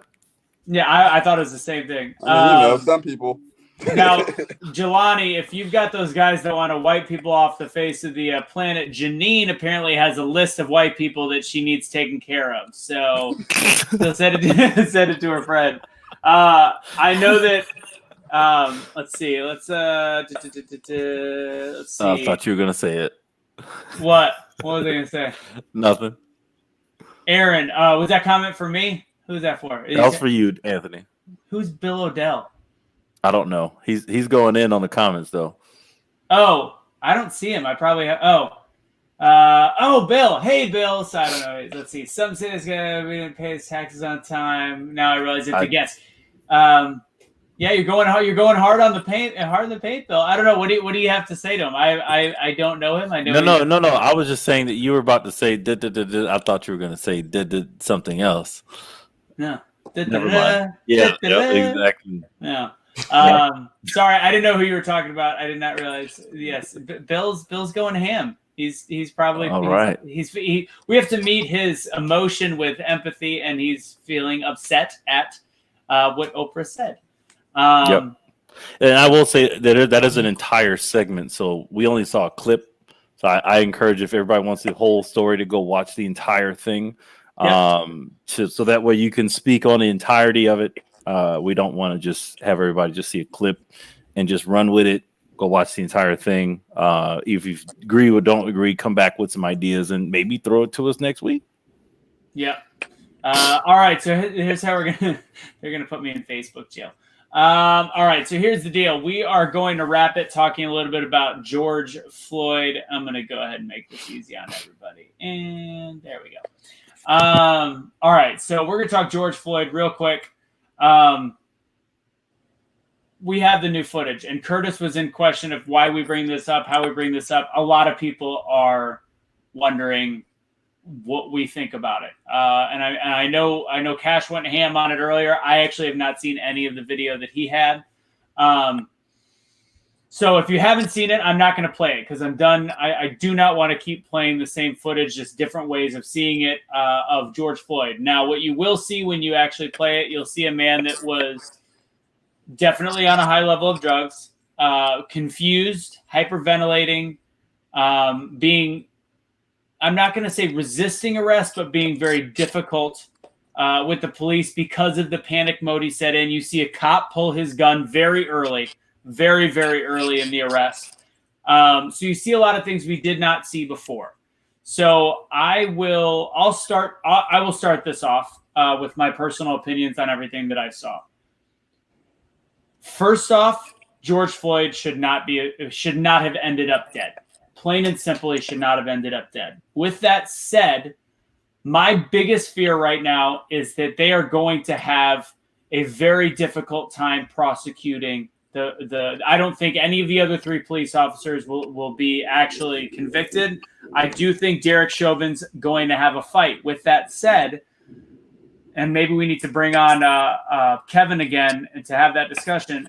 There is a lot of evidence of how difficult it was to get him in the car. We always wondered, how did he end up back on the ground? Was this a setup? He kicked his way out of the car because he was hyperventilating. He said 30 seconds into the beginning of the arrest, I can't breathe. He said a couple minutes into the arrest, I have COVID. There's so many things that's going to make it very difficult for them to convict. And my biggest fear is the police officer getting completely off and people not having that basis of footage and seeing it and what that could cause on a larger level. And with the mix of all the drugs in his system, it's going to be even harder to convict. Again, my personal opinion, he did not have to die. My secondary opinion is we really have made a huge deal out of now it seems to be a little bit dicier of a subject than we thought, because we thought this guy this is the narrative we had. $20 bill might have been fake. Cops came up to the car, seemed like a peaceful arrest. He had no problems with the police officers, and then they held him down on the ground for 8 minutes and 46 seconds. That is clearly not the information that we have anymore, and I think it's just terrifying to know what's going to happen if those police officers get off. Who wants to go on this topic? Nobody. I mean, It's a hard topic. I mean, I don't have I've seen a lot of people resist arrest much worse than what he did. And I will say the gun came out super early. Early. And I don't want to just automatic, but a lot of times that does happen with, types of arrests. And he didn't move quickly in what I saw in that video. He moved very slowly. He's a strong man, don't get me wrong, but he definitely didn't reach and move quickly. So that's why I don't think he got shot. But I will say at the same time, it's still, people kick and get out and run. And I've seen all kind of crazy videos. And, even if it was to get him down on the ground to calm him down and whatever they needed to do, right, then do it. And again, I'm not a police officer, so I'm not going to just say what they should have done, could have done, would have done. That's already passed. But what I did see was, for 8 minutes and 46 seconds, there's no need to have a knee on the neck for that long and the others standing around, right? How do you get to that point does matter, but at the same time, it doesn't matter because at that end of the 8 minutes and 46 seconds, there's no point for that. Right. And so my thing is, video came out. And the reason I asked you, I'm like, well, at the end of the day, they're going to try to use it again, which they leaked it. Right. That's police officers, footage. So the police leaked it. Yeah. Not anybody else. And that's something else I don't like when I see leaked videos. If the police are going to release it, release it. Right. And this is not an accident. Police are the only ones with that footage. Police are the only ones that have access to it, and police are the only ones that can leak it. 100%. So when I look at that, I know they leaked it for a certain reason, or at least in my head, I'm thinking that. I don't want to assume, but I just don't like the fact that even with that video, what it showed, he still at 8 minutes and 46 seconds, right? It didn't show us to the point where he got the knee on the neck. That's the real part. Then I'm like, well, why did you only leak it up till that part? There's right? There's more footage. Okay. It has All it right. on there. And to be honest, and before we go on, just to clear, because the gun did come out really early, but very valid. His hands were, again, now you want to talk a little white privilege. If I'm a white dude and I'm having some issues, I probably would not have had the gun pulled. But in a mediocre part of Minneapolis, he was having trouble with his hands. He was going back and forth. He was going back and forth whatsoever. Now, the question before I leave you, Curtis, we talked about this leaked footage. Why wasn't this leaked right away? Because I think that might have changed what happened in our country over the last 3 months, because it creates doubt. It creates conversation. It creates even more anger either way. But the blatant narrative posted, I think this could have been changed. And I encourage you guys when you answer this too, but going directly to Curtis on this one, would that have changed what has happened in our country since the beginning of June? Would we have this show? Would we be doing this together? I mean, I don't know. I doubt that it would change it, just because even the doubt that we would have is the doubt of, did his life deserve to live, or are we going to justify the murder that happened with him, right? And that's how I look at it, because, again, all of these things leading up to that, I can see if you have to restrain him down and hold him down, right? You got 4 cops there. There's no need to put your knee on your neck. You put your knee on his back. I've seen that happen, and that's what they teach. Put the knee on the back, put the knee on the legs, whatever you got to do to hold the person down until they can calm down, or you bring out the unit to bring them in for the mental health or drugs or whatever, right? Those are there. And again, I'm not a police officer, so I can't say what they were thinking or what was going on. But at the same time, if that video had leaked at the same time, I still think it would have been as many rise-ups as it was, because of how long that video was that showed the knee on the neck. It's just, that was if it was for 30 seconds, and it was like just trying to hold him down. And again, I'm not trying to justify anything or whatever. I'm just saying, in my mind, if I saw it for like a 15-second pin and I'm trying to hold the guy down, it was something crazy, he's throwing officers, then maybe I might even have my like, oh, they were trying to hold him down, trying to get him there. But 8 minutes and 46 seconds, you're already past that 10-second rule of trying to get, and only one person on him. You've already, again, if you got 6 cops on somebody trying to hold them down, again, safety for the police is my top. But again, dude had his knee on his neck for 8 minutes and 46 seconds. And then that video comes out, and I'm like, okay, yeah, I can see that. But for me, it still doesn't change my thoughts that somebody died with a knee on their neck for 8 minutes and 46 seconds when other cops could have restrained the person and held him down safely on both ends, on both cops, because he was cuffed. And I think that would have been much better. Then again, what was the outcome? That's all. It changes my charge from murder to manslaughter, no doubt, because he was already having trouble breathing beforehand. Personally, well, a lot of, again, like that could be somebody saying something like, "Oh, I can't," a lot of times that could be that. But when you're on the ground with the knee on the neck and somebody says that, I could see a reason why. But at the same time, it's like, it's going to have to be, comes down to, see what his autopsy or whatever other things were. I mean, it's the law, right? I don't know what can happen, and I'm just. Again, you're there. So go ahead, Aaron. So, Aaron, go for it. Ask your question again, Anthony. Crap. What did I ask? What is privilege? Just kidding. What is your what is your opinion on, or do you think the riots and the chaos still would have ensued if the footage was leaked? I think it's what I've said about a lot of things. Things have been building up for a while, and some things just need a catalyst. And I think that's what it was. Makes sense. I mean, that's how I see it with everything. And I'll take it back to relationships. It's not the big things that happen in relationships that make a relationship better or worse. It's the little things, because the little things add up to those big things. And I think it's the same situation. We in this country have experienced a lot of little things over the course of time that sometimes get addressed, sometimes get swept under the rug, sometimes get deflected and don't fully get talked about.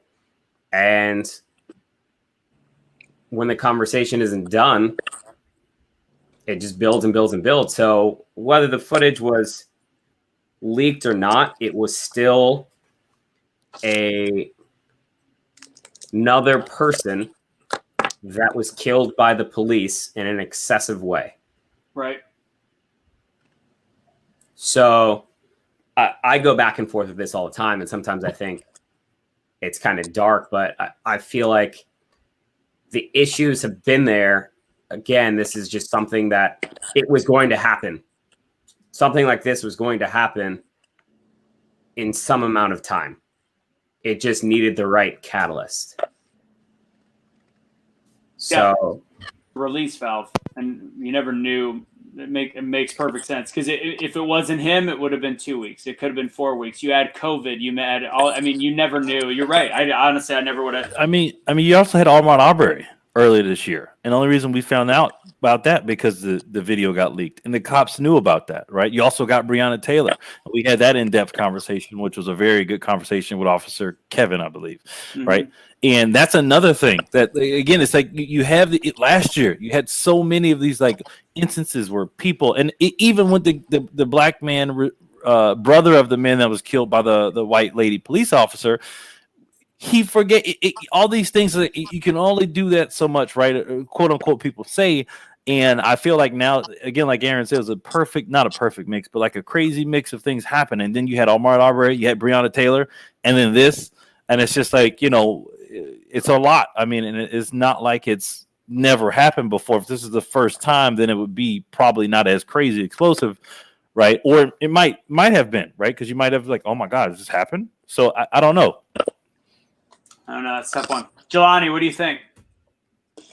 I don't think anything would have changed. I mean, I don't want to be too political about it. All I see is a lot of outside stuff as far as what I can see in Seattle. All I see is a lot of outside stuff. So it's like there's a lot of people poking the hornet's nest on top of everything that's going on right now. And then you got the government just letting it happen as far as like our mayors and governors. So it's like it's just gonna keep happening until, and I really can't give you guys a good answer. You could, this is your permission to get a little political if you'd like. Go for it. If that's what it breaks down to you, go for it, John. Yeah, we're not going to attack you for that. I feel like until the Black Lives Matter movement gets away from Antifa, the message is just going to get not heard, and it's going to get even more destructive. I feel like it's a great message because it is happening, but then you got outside bringing in way more than what the message is. And everybody, from what I could tell, they're mad, but they can't give me a straight answer for why they're mad out here. And I mean, me personally, I haven't really seen the Black Lives Matter movement like that until all of this started to really happen. Because, I mean, we had our events and everything like that as far as like bringing the Black community together. But as far as from where I could see, it was the gang problems out here for why people were mainly dying in Seattle. It wasn't really the cops. I mean, you had aggressive cops, but at the same time, we have cops of all different types of races out here, not just white. So it's like, yeah, I don't think it would have changed for me, at least out here. Yeah, I feel like there's so much more going on out there, and the Black Lives Matter, the whole movement. I tell people, like, Black people, we're strong, we're loud, and when we want to, we'll make a point. And the people that are seeing this, they know that, so they're going to use the Black Lives Matter movement for just that. Yeah. So that's I see your guys' point on that one. Honestly, I think the issue is it was a powder keg waiting to happen. You've got something like Black Lives Matter, and you've got this front that was looking for something to ignite. And if it wasn't this time, it could have been next time. It was bound to happen. I see frustration in it personally because, to me, we look at all the other issues. We had the nurse on earlier, Tierney, talking about in one hospital alone, she's dealing with all these people dying, all these families unable to be with their loved one to the end. And in all reality, not to sound insensitive, because each one is an actual life, the one hospital she's at right now has more minorities dying of COVID than how many are, based on statistics that we have, are killed per year by a police officer. So to me, you look at it, you've got one hospital in Milwaukee that's going to be dealing with more minorities, and somehow, because of the way it's portrayed in the media, it's been built up, and as Aaron said, it was bound to come out and bound to explode at one given point. But why? Well, I mean, if things are typically in life, if things are steadily improving, if you're going from 25 deaths to 15 deaths to 9 deaths unarmed last year, you're thwarting all the progress by blowing up over a small amount. And again, I hate to say that because each life matters, but in the same time, there is a cause and effect in life. There's an ebb and a flow, and now we're setting ourselves back for what people think is the greater good, and I don't agree with it personally. And I think it's short-sighted, but I don't think there was a choice. I have a question for you, Anthony, and yeah, this may be a continuation, but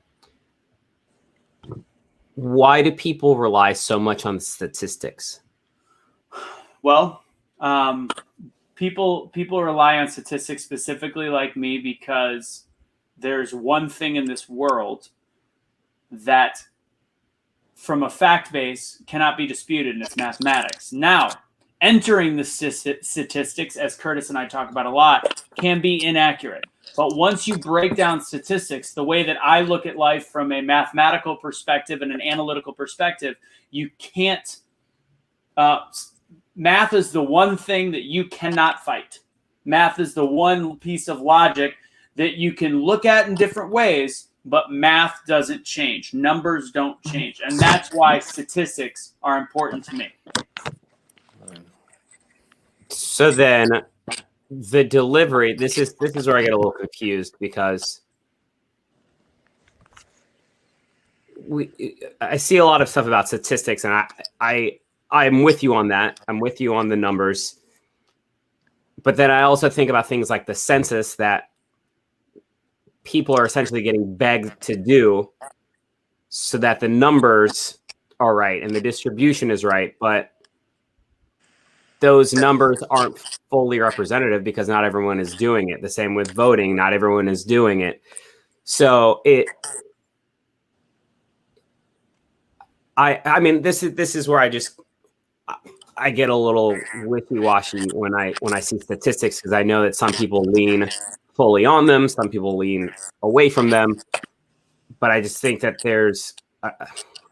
I'm trying to understand it a little bit more, just because while there are statistics, we're also humans, and there's that we can go by statistics, which is supported a lot of the time, but then we also have the ability to use our human instincts instead of the statistics to make those decisions. Yeah, and I want to step back to what you're saying. So agreed, and that the intangibles, it's the intangibles, like the misreporting of statistics. There's things in there, but there is also math behind even intangibles. So like what you said with the census is incredibly accurate, even though it has a lot of people out. Voting doesn't speak for the whole country because there's, well, it kind of does. If there's a whole science behind why electoral college works. That's a different story for a different day. But census works because the more that you put into something, so if you have a sample size of 200 people out of 20,000, your numbers are going to be skewed. The closer you get to that 20,000, you are going to be accurate as hell. And that's a mathematical theorem. It's proven. That is it. So our statistics from a census base are incredibly accurate because of the law of averages and because of, again, mathematics. Now, with intangibles, the same thing goes. So if certain numbers are in place, and we know that there is a plus minus, there's a range for grace, per se. So if we show 9 Black people were killed unarmed by police last year, that has some room for error. That room for error with misreporting and hiding can be very large. But even if it's a 10 times multiplier, it's still under 100. It's not going to be 1,000 people. It's not going to be 2,000 people. So typically with statistics, as we look at things in something like that, you're looking at a pretty wide range in terms of percentage. It can be 100% incorrect. 100% incorrect still means under 20 people.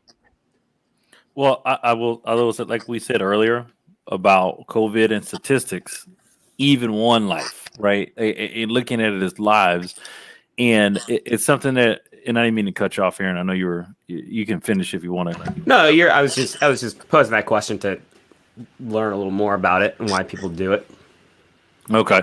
Well, just saying, like, looking at statistics, we then tend to say, well, it was only 9, it was only 10, it was less than that, it was more percentage of this, and more people are dying. In my mind, I'm like, I don't care the percentage of if it's 1%, right? It's still too many that are dying in situations that could have been, not reverse, but could have been prevented, and there's always these quick decisions. Again, I'm not going to just jump in and start judging the police after the fact, right? These things have happened after the fact. We're trying to find ways to prevent the future of things.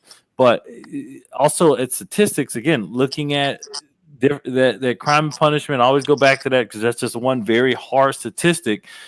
There are things out here in this world in business that people will fudge statistics, fudge numbers, or do things to make things fit to make money, to make a quota. Because it's at the end of the day, these statistics that come out, why do they have to do them if it's not a big thing? Why do you have to know if a black person unarmed was killed by the police? Why do I need to know? Why do we keep that number of statistics? That's because it's happened too much before, and you try to create a number to then show that, hey, it's getting better. But why is it even bad in the first place? And that's something that people tend to forget. We look at numbers. It's empirical data. But I always tell people, and I'm in marketing. We're all almost there. I don't know about you, Jelani. The biggest thing in marketing, a lot of people get wrong, is they just look at numbers. They don't look at what the people are really saying. And companies that get that right are the companies that win. They take empirical data, but they also look at the micro. They look at the qualitative data on what they pull. And that's what I feel like sometimes in the different debates and different shows, we always throw statistics because it's easy for people to understand. It's easy for people to, oh yeah, we'll see. And a lot of times, no offense, I think statistics are made for people to regurgitate to back up their debate. And at the same time, I'm like, guys, but still, at the end of the day, I can't 100% trust all these statistics because I know how wrong history is already. It's hard for me to say, okay, I'm just going to blindly believe in these statistics that everybody's giving. Now, it's a lot. Who got the statistics? Who are the ones getting the statistics? It's a lot harder now. Well, I'm just saying we have 300 million people plus in this country. Right. We've got 50 states. I highly doubt that only 9 black people unarmed were killed in this country. And I'm just sitting there like that. These are statistics that don't make sense. That I'm just saying, like, you don't get a law of averages on that because that's a definite yes or no. Was this person unarmed and killed? But I'm not attacking you, Anthony. I know. But you made a very important mistake when you said that. And I think why statistics are important are to truly understand the statistic. I'm going to really quick mute you, Jelani, just for feedback. Stay right there, though. The reason that it's important is because people don't understand numbers. You said even if it's 1% of people dying, and I know that you know better in math, but it is a drastic difference. Somebody talked about COVID on the side. Why do we care if it's 1% of people? I don't know why that's such a big deal. First off, 1% of the deaths is quite large. If you want the number of why this is if 20 people out of the black community were killed per year unarmed, which even a lot of those have explanations, and we're getting way down a rabbit hole on this one. But this is the actual number of how much of the black population was killed by the hands of a police officer. If we double the number that we have in statistics. Why statistics matter are because the way that you said it, if people don't understand math, they all of a sudden get more angry with things, and people are bound to die of something, unfortunately. Life happens. There's heart attacks. There's COVID. There's a balance of life. If everybody lived to 90 years old and lived out their whole life, we would deplete the world of resources. I've talked about actuaries. That's why there is a balance to human life. I don't think anybody should be killed prematurely by police officers. But if you know the statistics are what they are, you would realize that this is a problem that needs to be worked on, but not a focus. And we make it a focus. Well, it's a point, not the entire focus. It's something that is the most extreme focus. I will fight you on that till the end of the day. You can fight me, but I'm just saying for my own focus, that's a part of the extreme for you problem in a lot of other people that I've talked to that are in the black community. of the problem that it's like, okay, this is the ultimate problem, but there's a lot of problems that lead to this. And that's why I like Cash's self-responsibility. But at the same time, how Jelani grew up, how Cash grew up, how I was in some areas and praise the Lord, got out of it by my parents working hard.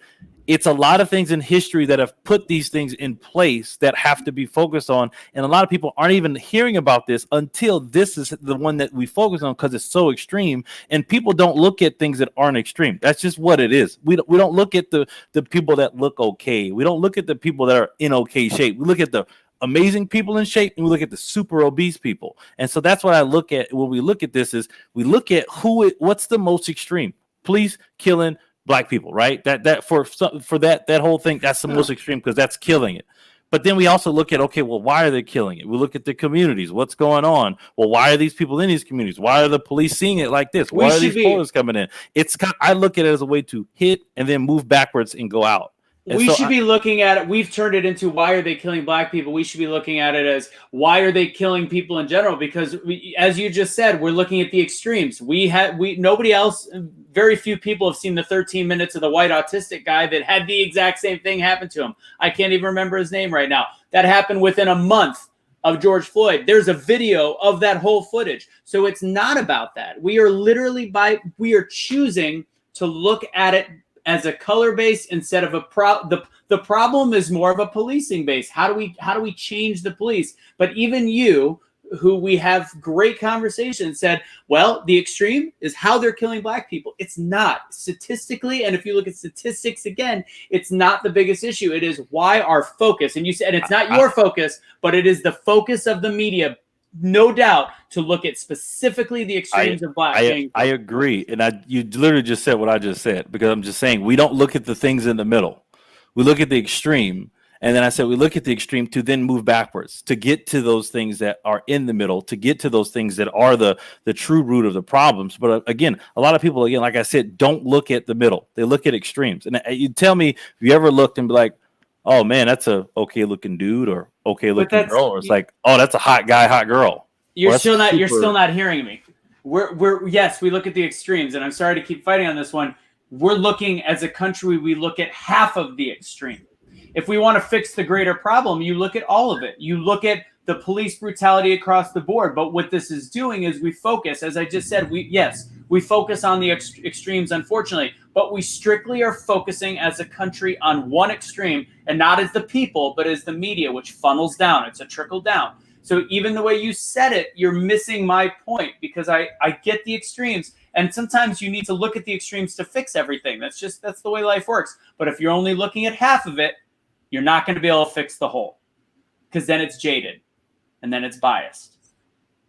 Well, I agree, but this is the world, right? And so somebody's going to pick one side. And what I say is we look at the extreme and then move backwards to include everybody, to include all the other problems, to then get to that point where everybody's now being seen. It's just very tough to be able to get to that point with how we have the media, how we have everybody else. And again, it's something I do look at where that is the most extreme thing in the Black community that we've been seeing, because it's not the first time. Again, some of these things haven't been addressed or apologized for ever. And now is the time that we actually have video, have things going on. And I think it has to be addressed, but then at the same time, not sat on it. We have to go bigger, like you're saying. And it just, I'm going to say it takes people time to get to that point. And I'm not going to say I disagree with what you're saying at the same time. So I don't fully, but I know there's going to be times we have to look at that extreme to get there. But I am trying to look at the normal in shape people and not just at Aaron. I get you. Put that down, Aaron. That is ridiculous. So sometimes we got to go toe to toe, because I think that's an important conversation. Mia asked on the side, where do we go from here? And honestly, it's for something like this, it's having the conversation. I think looking at all the statistics are very important. Aaron, Jelani, you can talk on this topic. Let's have you, Aaron, and then we'll wrap it up. I don't even know what we're talking about anymore. It's a little more political than we usually do. Jelani, sorry, go ahead. No, good. You're good. Jelani, what do you got? I feel like it's all media, man. I mean, we got to hold the media accountable for a lot of this stuff as well. I mean, they're the ones that a lot of people rely on for news information. My elders, a lot of those guys didn't even know not one thing that was going on as far as like what was actually helping us, because they only really watched the news that's coming out of here in Seattle, Washington. And I mean, I had to get out of just looking at the media, just going to do the research myself in order for me to change my whole mindset. So it's like people that don't want to do their own research and just want to rely on the news, or the people that their elders or whatever their elders are telling them. I mean, that is not really going to change anything, because the elders, they're all still scarred up from their past. So then that's all just going to gravitate towards my generation and the generation to the next. It's going to keep happening. It's going to be a vicious cycle within the communities and the police officers. Nobody wants to be a police officer because it's a bad time right now, back then, and probably going to be in the future. So, I mean, I live in Seattle, and it's very confusing at this time for me to really make a real like opinion about what's really going on, because I was blinded by a lot of everything until I started to step away from the surrounding area of Seattle, downtown, the learning system in general. I was completely blind. Yeah. Feel you. All right. Aaron, you got anything you want to wrap up? I know I thought we were going to hit an hour and a half today. I thought we were doing good, and then we can move towards the wrap. all right. Move towards the wrap. I'll start. I think Gotcha. I think once COVID is wrapped up, people need to travel more. They need to experience different cultures. They need to experience different cities, different states. They need to be safe in going to these places, but not lean into the things they hear about the places, so that they can experience it safely. We'll give it a 80%, 20% ratio here. Go in to enjoy it 80%, 20% cautionary, so that you can see things for yourself and explore for yourself and understand things for yourself, so that we're not necessarily relying on the media. Do we have to rely on the media sometimes? Yeah. We can't go over to Lebanon and find out firsthand what is going on over there. So we're going to have to rely on the media to tell us certain things. But it all boils down to education and experience, I think. And I'll bring it back around and do what I do and tie it all together and bring it back to the privilege.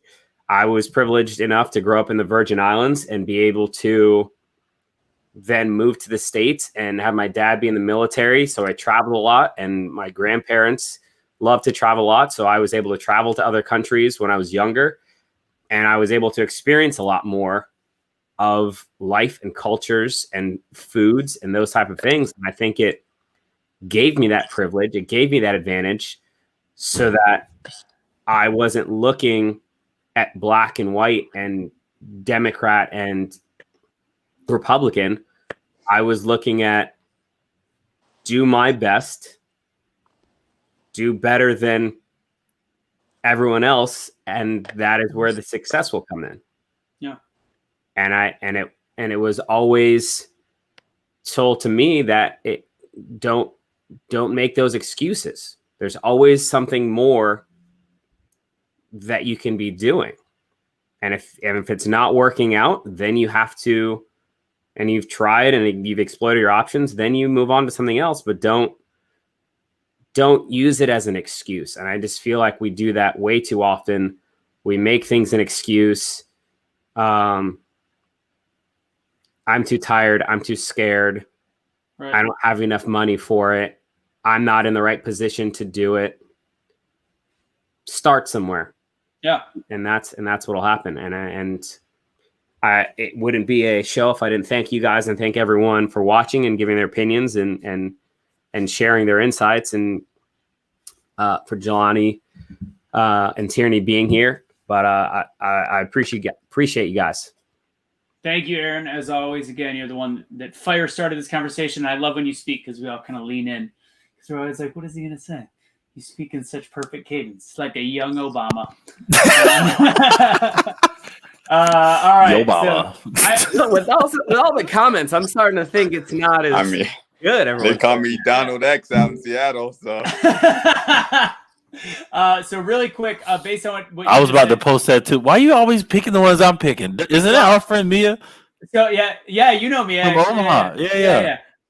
So that's actually an interesting point. So, because Patrick is about to start on his Breathe America show in a couple minutes, so we are done here. I promise. We're wrapping this up. But Mia, that is a fantastic point, and honestly, I think it's a very important thing, and it's not privileged, because as we like to say in America, if you want to find a way to do something, you do it. And I think what's important for that is for privileged white people to go to other countries and also realize, because honestly, a lot of the lower income Black and white people that I see are oddly the most appreciative of what America is all about, because a lot of them see an opportunity. They go, we're not getting it. This sucks. And we're going to try. But a lot of them have a more positive outlook, honest to God, more positive outlook on the United States. So you look at the ultra liberal side and also the ultra conservative side, where if you want to learn about other cultures, go learn about it. If you want to learn about how other genders, other races, other sexual orientations are treated in other countries, travel. Make it a point. If you want to speak on how bad you might think our country is, go check it out in other places, and not just do it for a vacation. Observe while you are there. Jelani, you got any last words? I mean, nah, man, I'm pretty much set. Hit me up. I'm Conservative J. Other than that, I'm pretty much set. I love being on the show. Love it. Let me put it in the chat box. How do people find you? Conservative J at Conservative J. Conservative Jay or just J? JAY. Conservative J. If you can't travel, go to the museum. If you can't travel far, go to a different part of the city. Yeah. Volunteer in your city. I guarantee you volunteer in your city, you'll see something you've never seen before. 100%. If you've never volunteered in a city, go volunteer. Now out here in this, make sure you wear a mask, be safe, because I don't want anybody getting COVID and be like, well, Curtis said go volunteer, and Aaron said travel, so the ticket was $40. You know what I'm saying? Be safe. But real out here. Stop playing. Still real. Out here, the protest. It's like it disappeared. I don't know what happened. Hey, well, I was told it was. I'm just saying. Out here in Seattle, they make it seem like it don't exist no more. I'm just saying. Curtis just lost it there. All right, Curtis, go ahead and give a wrap for us. No, I love this conversation, and you all know that I can go back and forth with Aaron and Anthony, and even you now, Jelani, and I love it because everything I am listening before I respond, so I'm not just responding while I'm trying to listen, and I think that is very key that we have to do. But yeah, out there, everybody, if you can't go travel or whatever, watch Zac Efron on his show on Netflix. So good. So good. Because he's saying everything I was saying 5 years ago about healthy. Anyway, I'm sorry, that's a different rant. But yeah, anyway, if you want to help Tierney and other hospitals with us at the Gratitour, you can follow us on Instagram at the Gratitour. And then if you want to donate, because I want you to be safe, we will be reaching out to Tierney, and we are also dropping off food this week at Jackson North Hospital in Miami, who is one of the hardest hit places in America currently. And they are very busy. So if you guys want to donate, make sure you go to regularhero.org/donate. But also be on the lookout. There's a lot of things coming. And once I get to talk with Cash finally, we're going to make sure we put our street lights page up and keep pushing. So that's all I got to say. Be nice to everybody. Treat people with love. And don't have a mustache like Anthony. Bam. Yeah, I thought he was Italiano for a You're minute. what? Hey, forget about it. Speaking of the streetlights pages for you guys following, there is a page being set up in every state right now. It should be done in the next couple days. For those of you that are volunteers, that we already have you on there. Jelani, you are one of them. The pages are ready to go, and we'll be setting up a Zoom call for those volunteers shortly. If you want to volunteer still, send in your information. Go to Streetlights Foundation, streetlightsfoundation.org, I believe. Let me check on it, double check real quick. We could just drop it in the chat. Streetlightsunityfoundation.org. That's what I'm about to do. And there's still a volunteer. Oh, man, it didn't copy the whole thing. Son of a biscuit. This is just not my day, you know. Streetlightsunityfoundation.org. If you want to volunteer, there's a volunteer window in the top. Make sure you do that. I'm just on the Facebook page. So, yeah, if you guys still want to volunteer, we're going to be getting that call together in the next week. T-shirts are obviously for sale. You guys are all receiving them now. Thank you guys for supporting with the Unite Don't Fight shirts. We got a lot more coming up, and we'll tell you more about it. But we're looking forward to getting these Streetlights groups set up all over the country. And when we have more viewers, when we do a cash show, Breaking the Barriers, we'll make sure to tell you more about it. I'm done. I got my piece out today. I was going to say, what's up, Don? What's up, Steven? What's up, Nancy? What's up, Melanie? What's up, Wendy? Shout out Pamela, Mia, Deirdre, Charlene, Brittany, Connie, Nancy, who's a bunch of other, Lorraine. What's up? 1,000 comments. Are you going to name them all? I'm just looking at the people I see that hung with us to the end. Lori, Okay. what up? Let's go.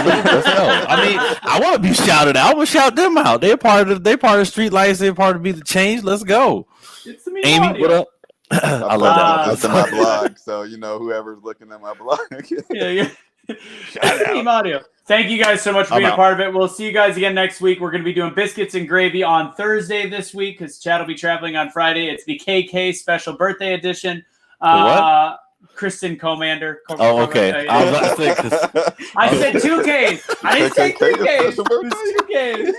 We're going to be all wearing white bibs. It's terrible. Okay. Oh, gosh. All right. Thank you guys for joining us. Please share this. If you guys are still on, share this because all it is a different way to have a conversation, which is talk about it and then not want to kill each other at the end. So thank you guys for being a part of it. Prayers for Birut.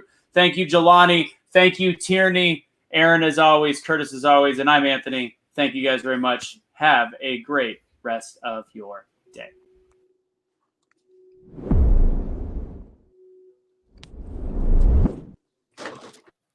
Oh, I forgot to say Kelly Harder, Jackie, Patrick, what to do.